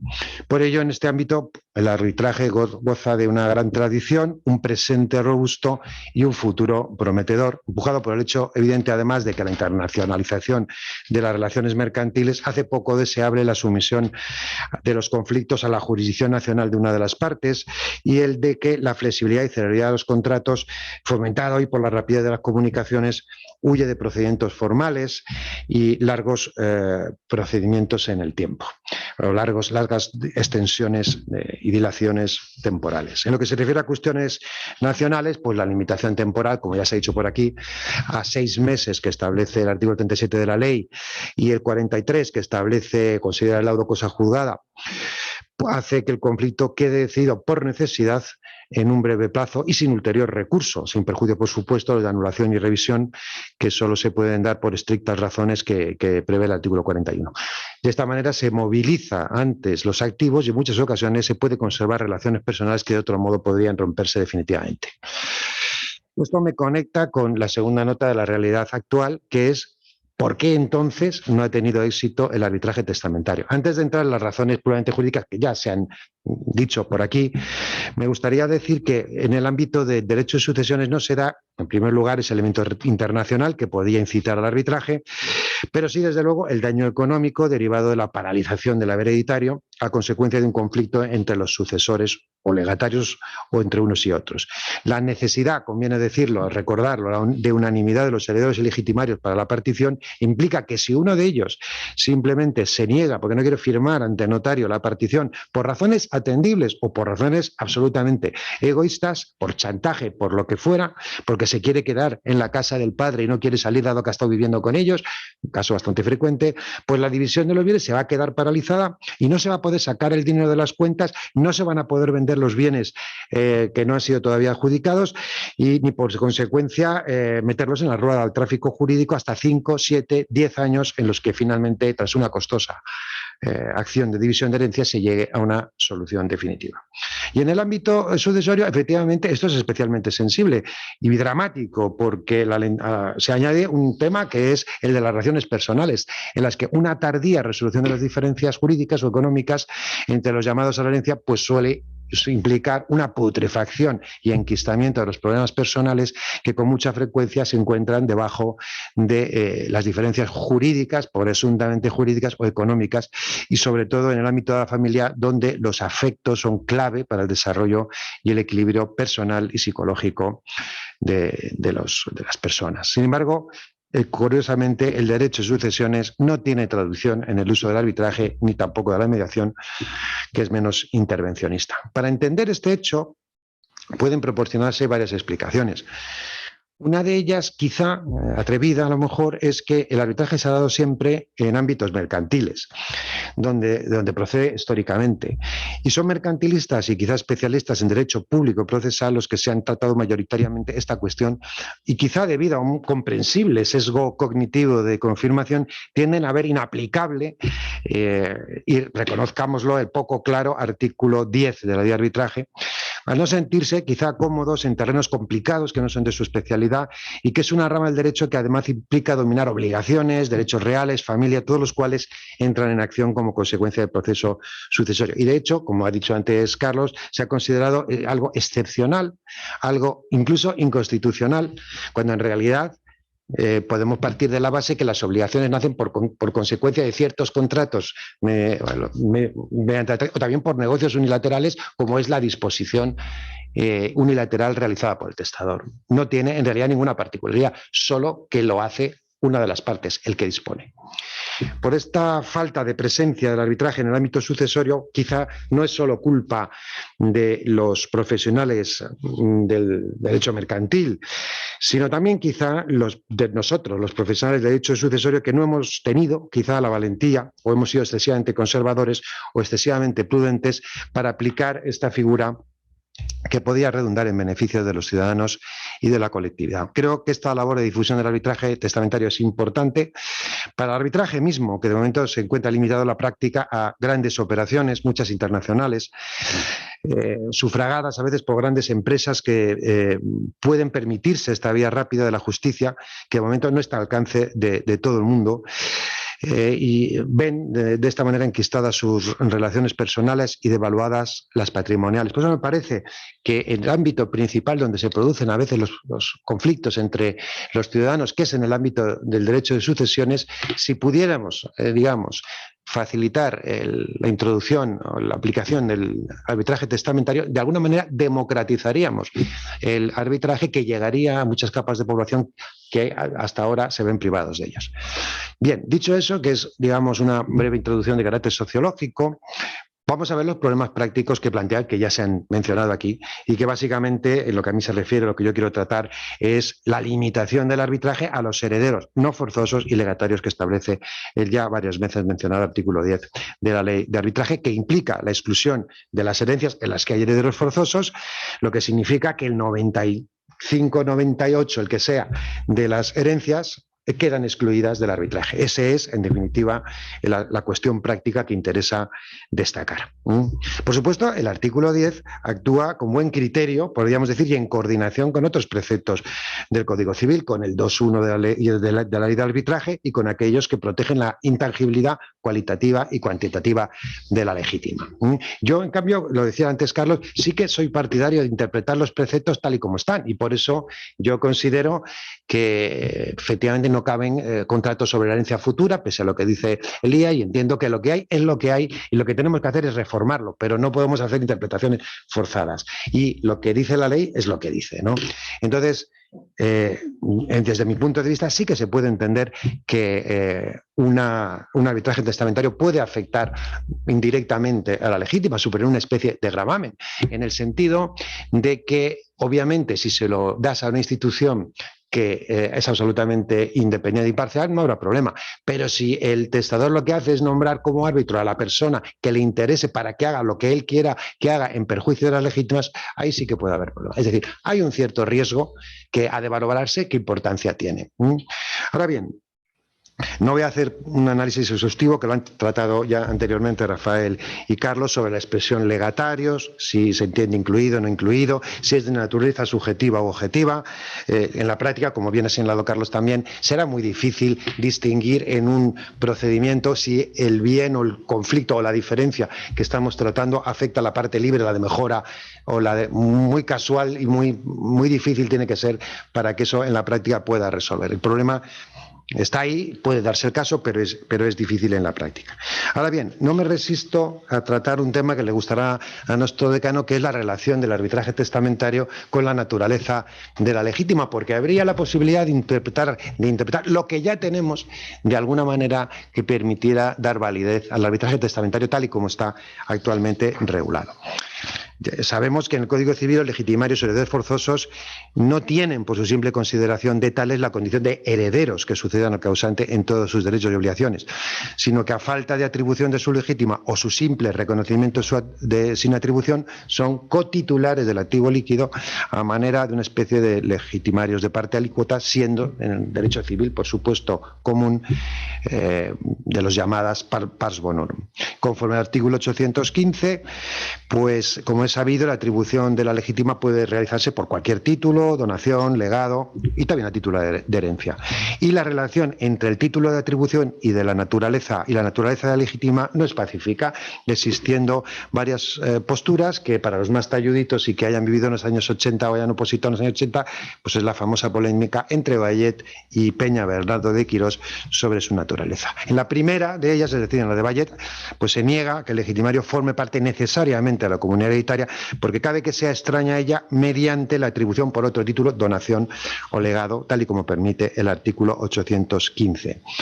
En el caso del legado o donación, entiende esta dirección doctrinal, el derecho legitimario no alcanza a ser a la cotitularidad del activo líquido, pero es algo más que un crédito, porque hay una especie de afección real de todos los bienes de la herencia, en tanto no se adjudique definitivamente el bien o derecho en pago de su legítima. Esta dirección doctrinal partiría de que no hay un llamamiento forzoso a la legítima. El intestato, el testado, pero no habría un llamamiento especial forzoso a la legítima en el Código Civil, sino un freno a la libertad del testador, y precisamente por ello, si el legitimario no acepta el legado, pierde su legítima, y si el heredero renuncia a la herencia, no puede aceptar la legítima. En cambio, en la segunda dirección, que es la que mantendría Peña, se entiende que la posición del legitimario es siempre una y la misma como cotitular del activo líquido, de manera que la opción del artículo 815 de atribuirla por cualquier título no está en la apertura de la sucesión, en el del nacimiento del derecho, sino en el de su adjudicación. De tal manera que el legitimario, que es siempre cotitular del activo líquido, puede aceptar que sus derechos sean pagados por vía de legado, de bienes concretos, o en metálico, por donación, pero en tanto no lo haga, pues sigue siendo cotitular de los bienes hereditarios. Según esta posición, sí existiría un llamamiento específico a la legítima, la sucesión forzosa, y por tanto cabría rechazar el legado o la herencia y aceptar su legítima. Y esta distinción sobre el modo de ver la legítima es esencial, porque puede tener consecuencias en relación al arbitraje, dado que si se ha atribuido la legítima, o sea, si como la posición, digamos, de heredero absorbe, digamos, se subroga en la posición del testador, y tiene que respetar todo lo que haya dicho el testador, entre ellos el arbitraje testamentario, cabría que renuncie a la herencia y acepte la legítima, y punto. De manera que si acepta la herencia estaría obligado a continuar la personalidad del causante, cumpliendo su voluntad, y dentro de ella, el arbitraje testamentario ordenado. Y si no quiere, puede rechazar la herencia y aceptar su legítima. Esa es una posibilidad que es cierto que no es la mayoritaria, la de Peña, pero es atendible y la ha mantenido gente digna de toda mención. Pero aun manteniendo la tesis de Vallet, es decir, que la legítima es simplemente un freno a la voluntad del testador y no manteniendo que se pueda aceptar una y otra, tenemos una opción que es la cláusula de la acción compensatoria, la cautela Socini, que permite el Código Civil y se admite en la tradición jurídica desde hace muchísimo tiempo, y que la mayoría de los autores acepta respecto al arbitraje testamentario. La cláusula Socini surgió a causa del deseo de los testadores de atribuir al cónyuge, como es sabido, el usufructo universal de la herencia para garantizar su subsistencia y lograr al mismo tiempo que la totalidad de los bienes recayeran finalmente en los hijos comunes una vez extinguido el usufructo al fallecimiento del viudo. Evidentemente, dicho usufructo suponía un gravamen de la legítima, prohibido por el artículo 813.2, aunque el artículo 820.3 permitía el juego del tercio libre con este propósito mediante una cláusula expresa, la llamada Socini, en la que se compele a los herederos a aceptar el usufructo universal, dejándole más de los 2/3 que le corresponderían y restringiendo sus derechos a la legítima estricta, perdiendo, por tanto, todo derecho sobre la mejora caso de que se negara.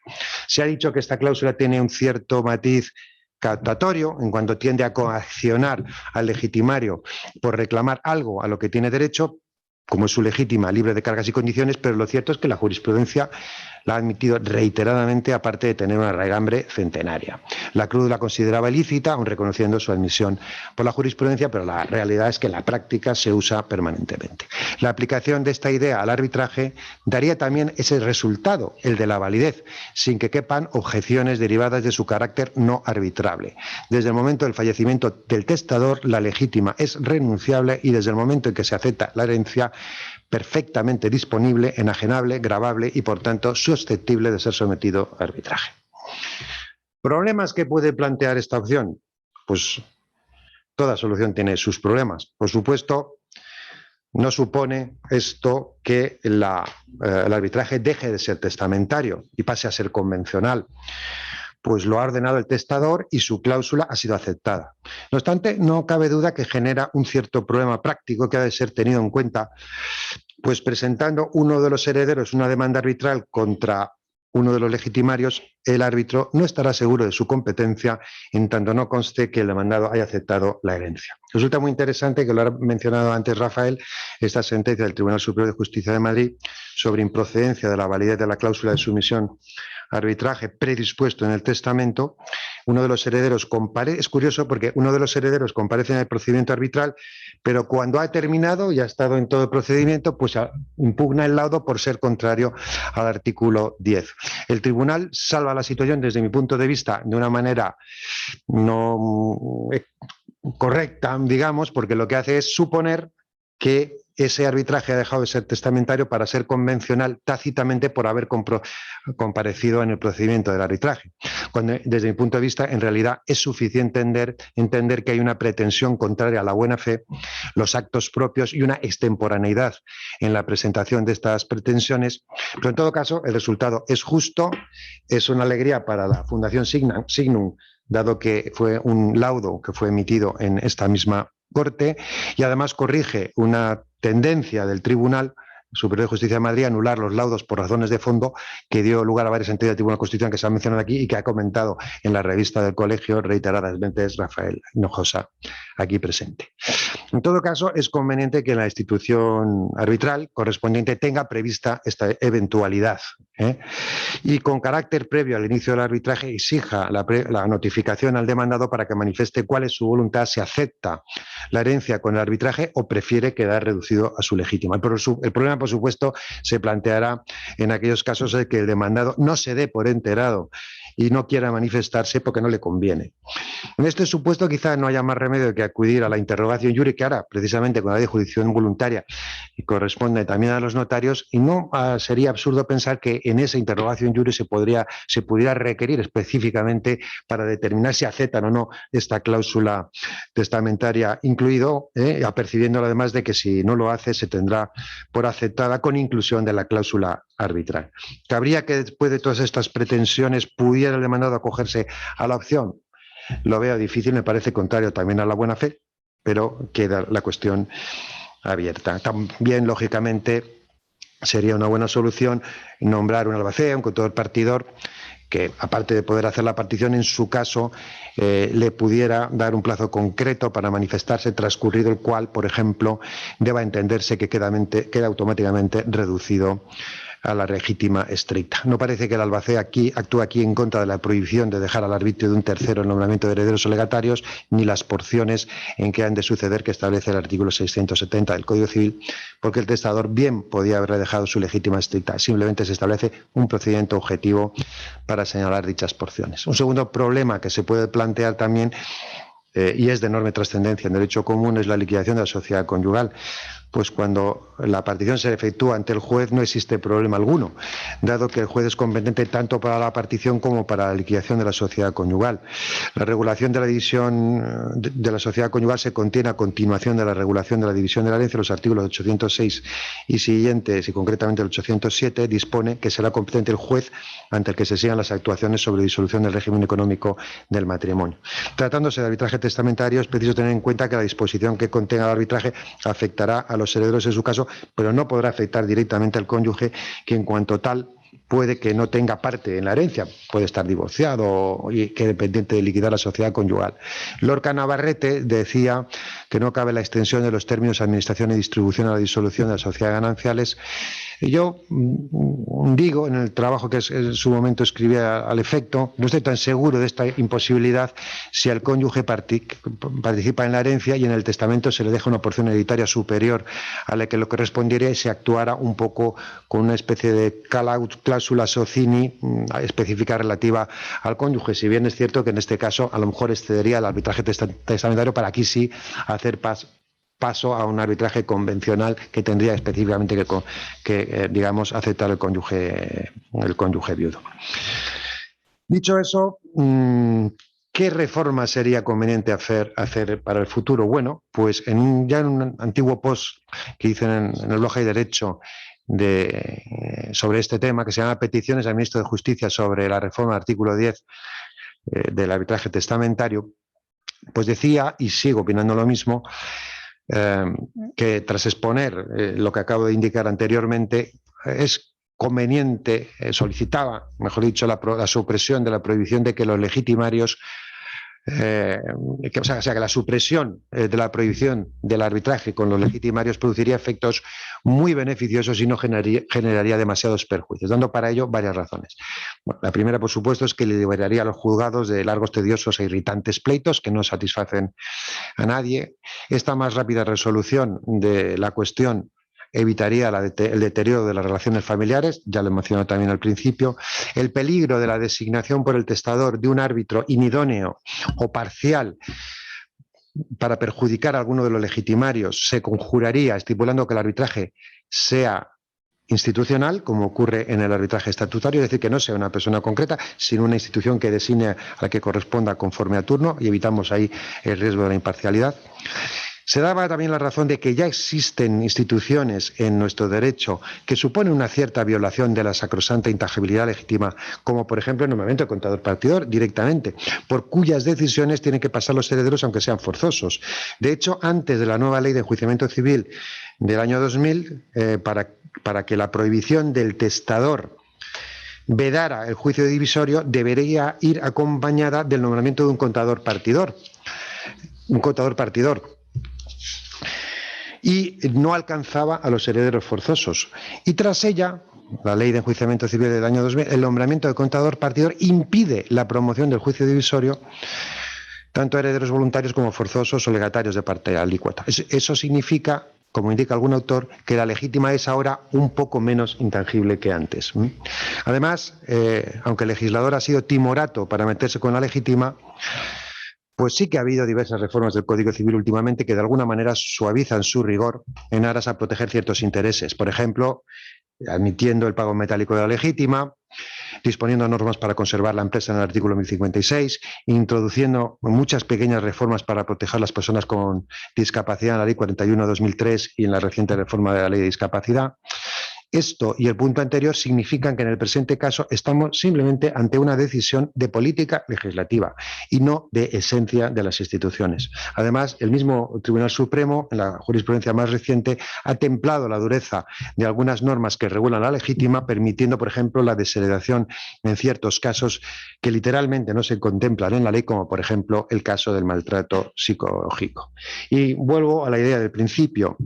De alguna manera, esta posibilidad sería un gesto de democratización y popularización del arbitraje, hasta ahora limitado a ciertas élites jurídicas. No lo uso en un sentido peyorativo, sino que solamente está al alcance de ciertos núcleos y a ciertos contratos de nivel económico, viéndose privado de él el ciudadano normal que se ve abocado a la justicia sin remedio ni opción. Por eso hacía, y sigo haciendo, una propuesta de redacción que sería la siguiente. El artículo 10, arbitraje testamentario. También será válido el arbitraje administrado por una institución arbitral que sea ordenado por disposición testamentaria para solucionar cualquier diferencia derivada de la herencia y que se suscite entre herederos legatarios, aunque unos u otros sean legitimarios o ejecutores testamentarios. Muchas gracias.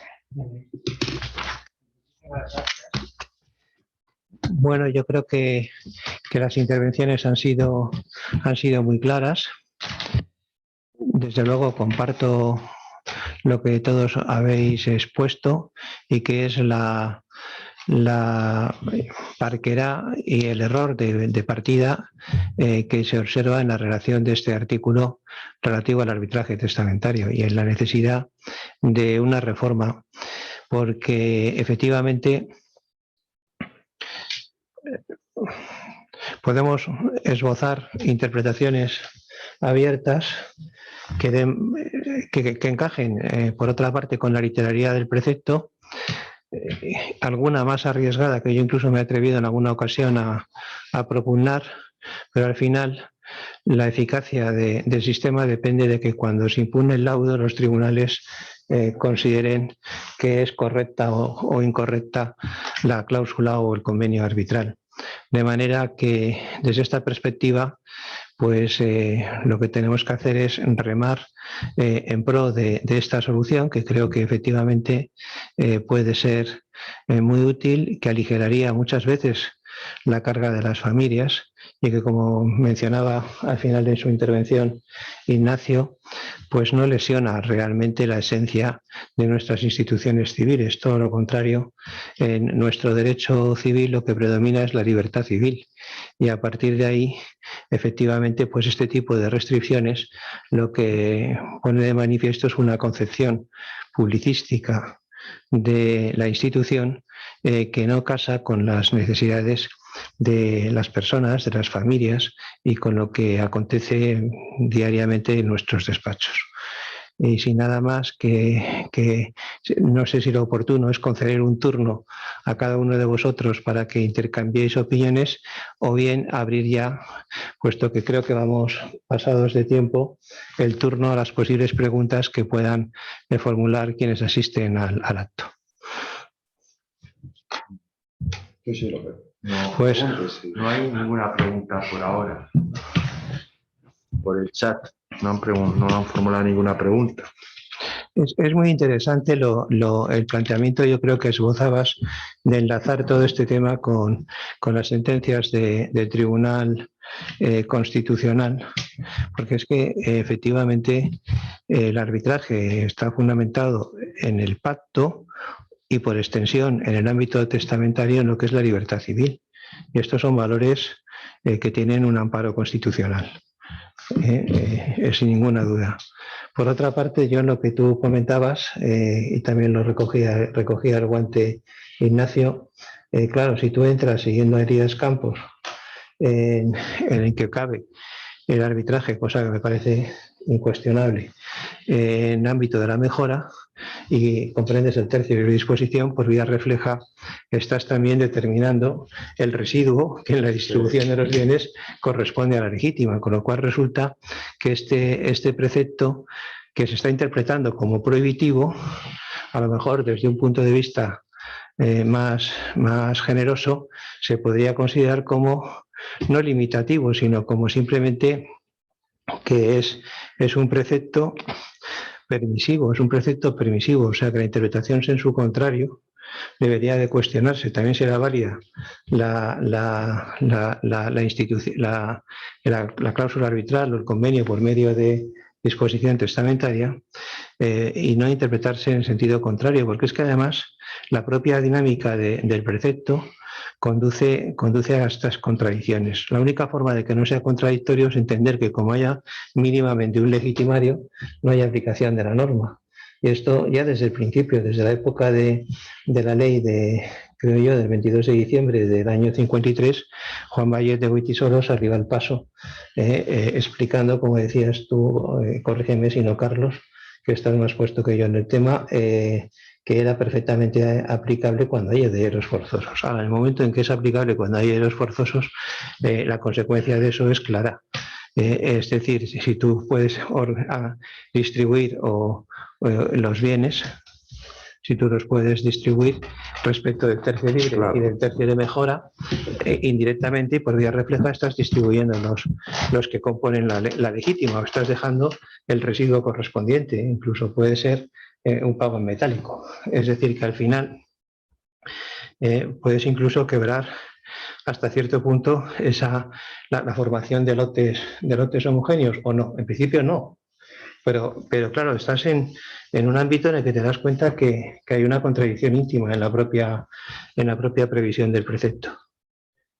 Y en lo que tú comentabas también, yo creo que muchas veces la necesidad que se ha suplido por instituciones que son preventivas del litigio, como es el contador partidor, como son las cautelas socinis. Sí.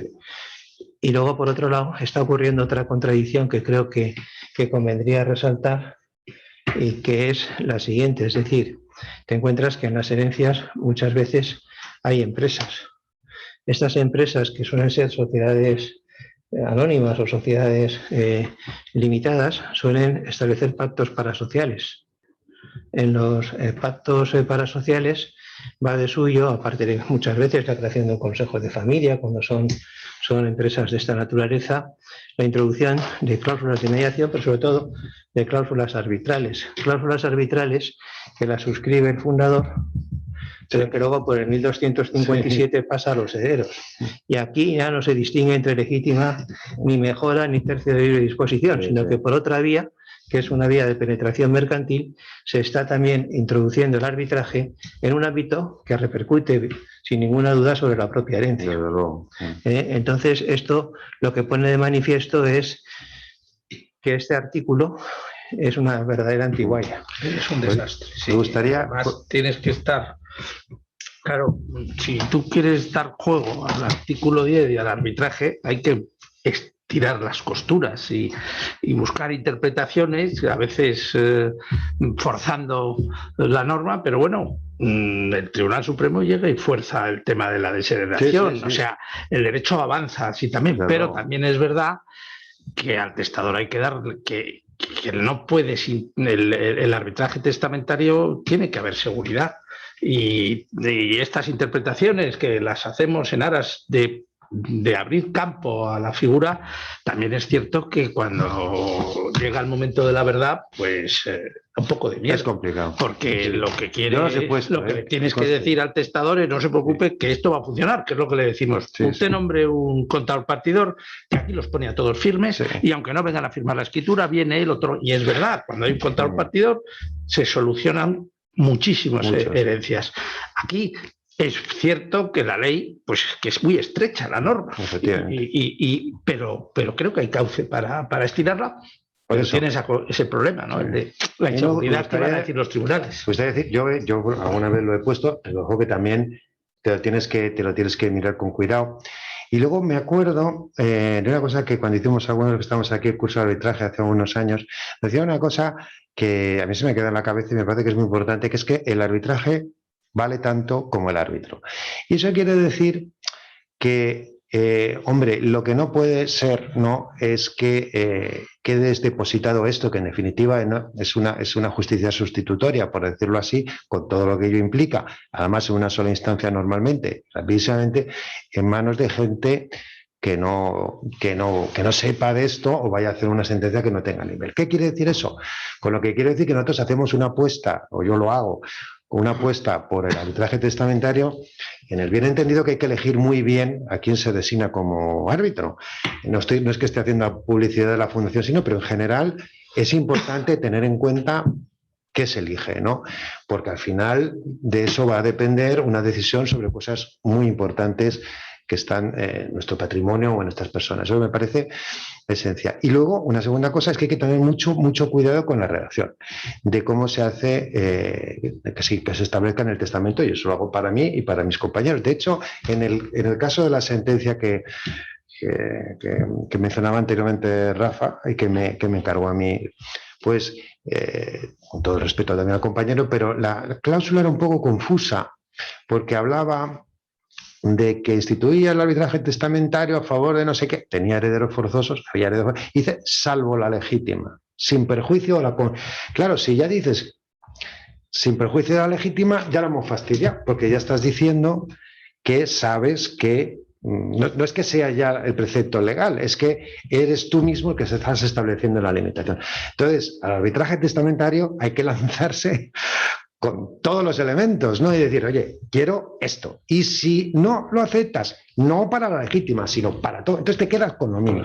Y establezco un procedimiento para que tengas verdadero miedo de que como no aceptes esto, que para mí es esencial, que es toda la vida ha habido las cláusulas de prohibición.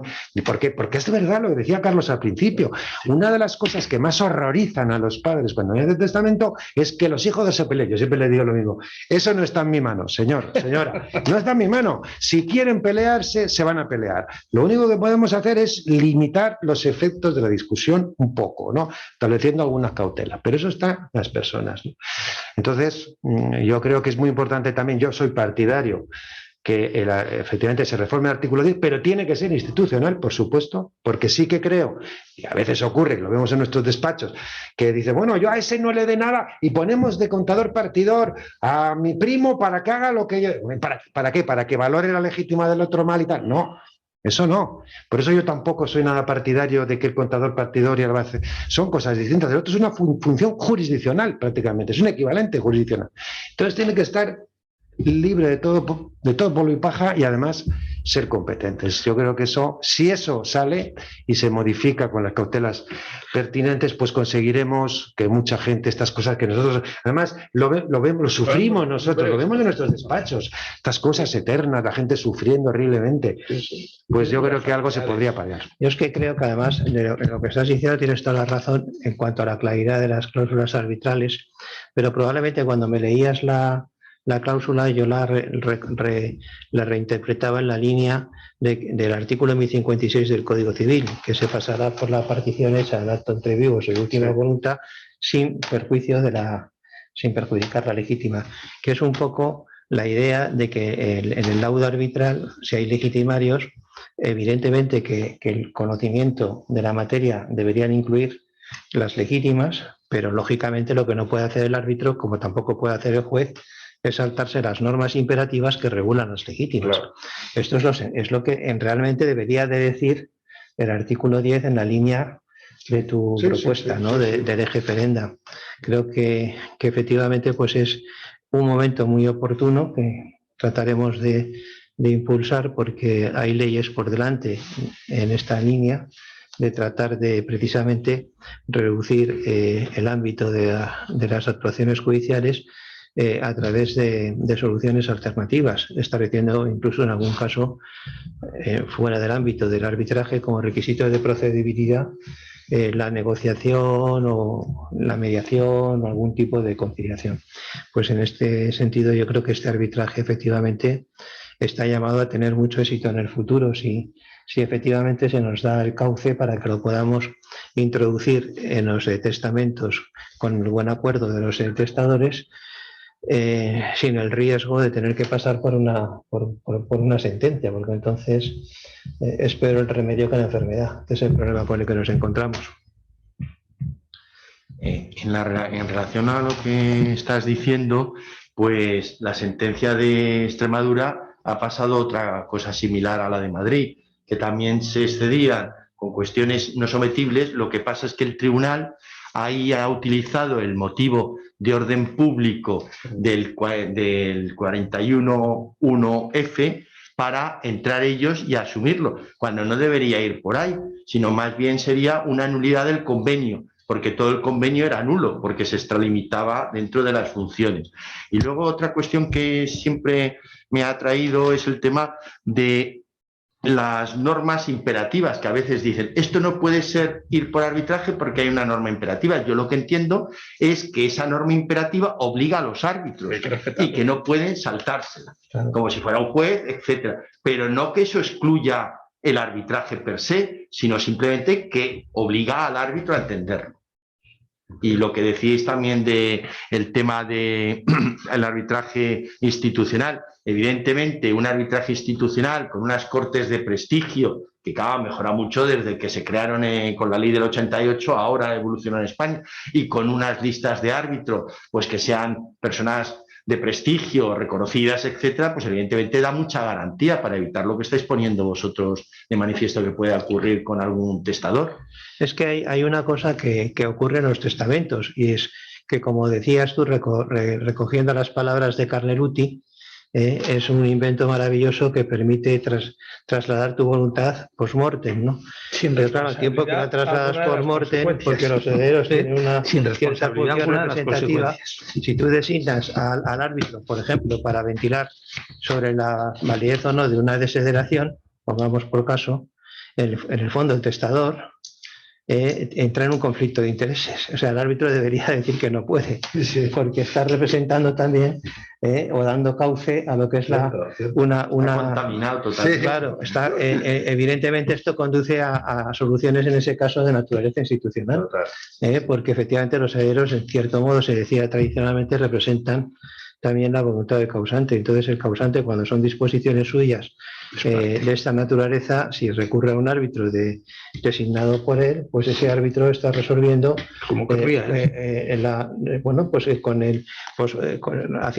haciéndose realidad la voluntad post-mortem del causante.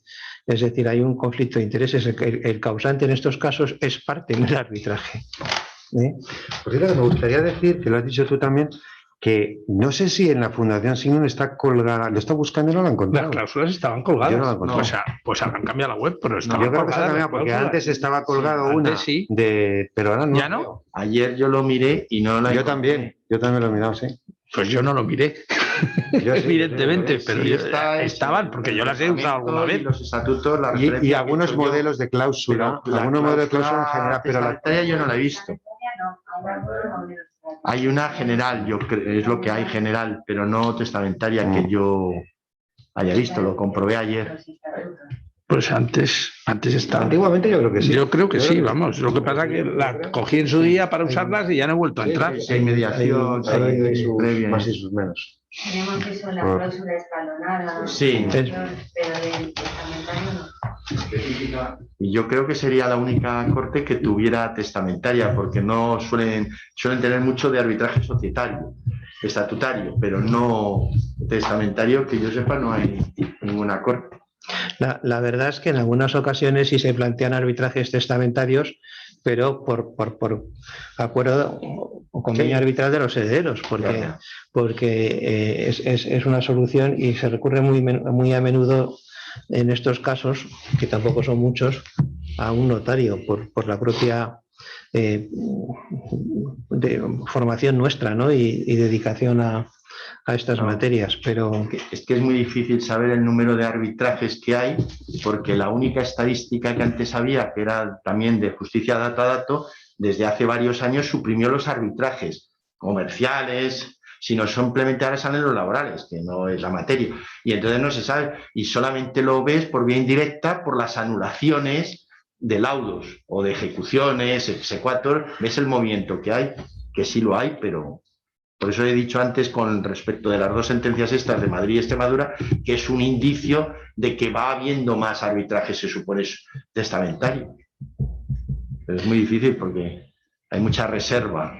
Generalmente, salvo que intervenga la jurisdicción, la gente no lo dice. Las personas en general, cuando recurren a un contador partidor o a un árbitro en un testamento, tienen una reserva importante. Tienen unos motivos normalmente que son no el fastidiar a nadie, sino simplemente evitar conflictos y evitar que haya diferencias en el futuro en la familia. Esta es la razón más importante. En otras ocasiones ya va condicionado porque hay un conocimiento de causa de que el conflicto se va a producir, pero siempre tratan de que sea una persona de la máxima confianza. Y esto también tiene que ver con el hecho de que cuando se plantea una institución o un arbitraje institucional, hay que hacer una cierta pedagogía en el sentido de que merezca efectivamente esa confianza, porque quieren saber que su confianza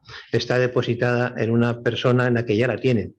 Este es el proceso natural en cualquier testamento. Cuando estableces un recurso de esta otra naturaleza, pues cuesta un poquito más el que la persona lo desarrolle, ¿no? lo acepte. Pero creo que evidentemente cuando la institución lo tiene, pues no debería de ser difícil, sin perjuicio de que aquí no se trata tampoco de que los arbitrajes testamentarios vengan necesariamente a los notarios, como bien has dicho, sino que estamos ahí para ello, como también hay otros profesionales que conocen la materia a fondo y que pueden perfectamente desarrollarlos. No se trata de establecer aquí ningún monopolio ni de lejos, sino simplemente de ofrecer soluciones a la sociedad que creemos que son útiles y fáciles de llevar a efecto con una simple reformilla. Bien sencillo. Disculpad, hay una interrupción. Dice de Francisco Javier Oñate Cuadros. En el fondo, en el conflicto de intereses de que habla José Ángel, en realidad late el principio del carácter personalísimo del testamento. En las legislaciones forales, donde hay comisario fiduciario, el problema se dulcifica muchísimo. Totalmente, claro que sí. Y donde hay pactos sucesorios y donde...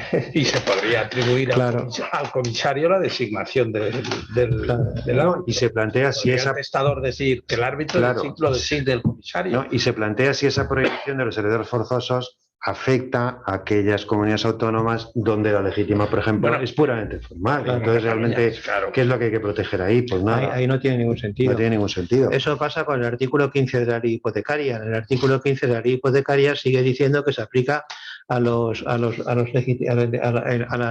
legitimarios en la legislación catalana. Sí, después de la reforma del Código de Sucesiones, que ya no es pars valoris bonorum, no tiene ningún sentido. Ha decaído por sí mismo. Es decir, esto que dices tienes toda la razón. Claro. Desde un punto de vista de legislaciones forales, este precepto no tiene razón de ser en ningún sentido, vamos. Claro, en Cataluña han regulado sobre el tema. Ahí sí que habría que hacer una interpretación para saltarse la letra de la ley, porque claro, cuando hay herederos no forzosos no se está refiriendo a su carácter formal, se está refiriendo a que se pueda, digamos, afectar a esa intangibilidad cualitativa, que si no existe tal intangibilidad cualitativa cuantitativa, pues no tiene sentido, lógicamente. Claro, ahí sí se ha abierto un cauce. Sí, sí. Y la verdad es que la disposición, en la línea de lo que estábamos comentando antes, de lo que me permitía comentar, en el sentido de que también será válida, no quiere decir que sea inválida, desde luego no lo es, en el caso de que esto se incruste en un testamento foral, donde la legítima efectivamente sea pars valoris. Efectivamente, eso es importante. Claro.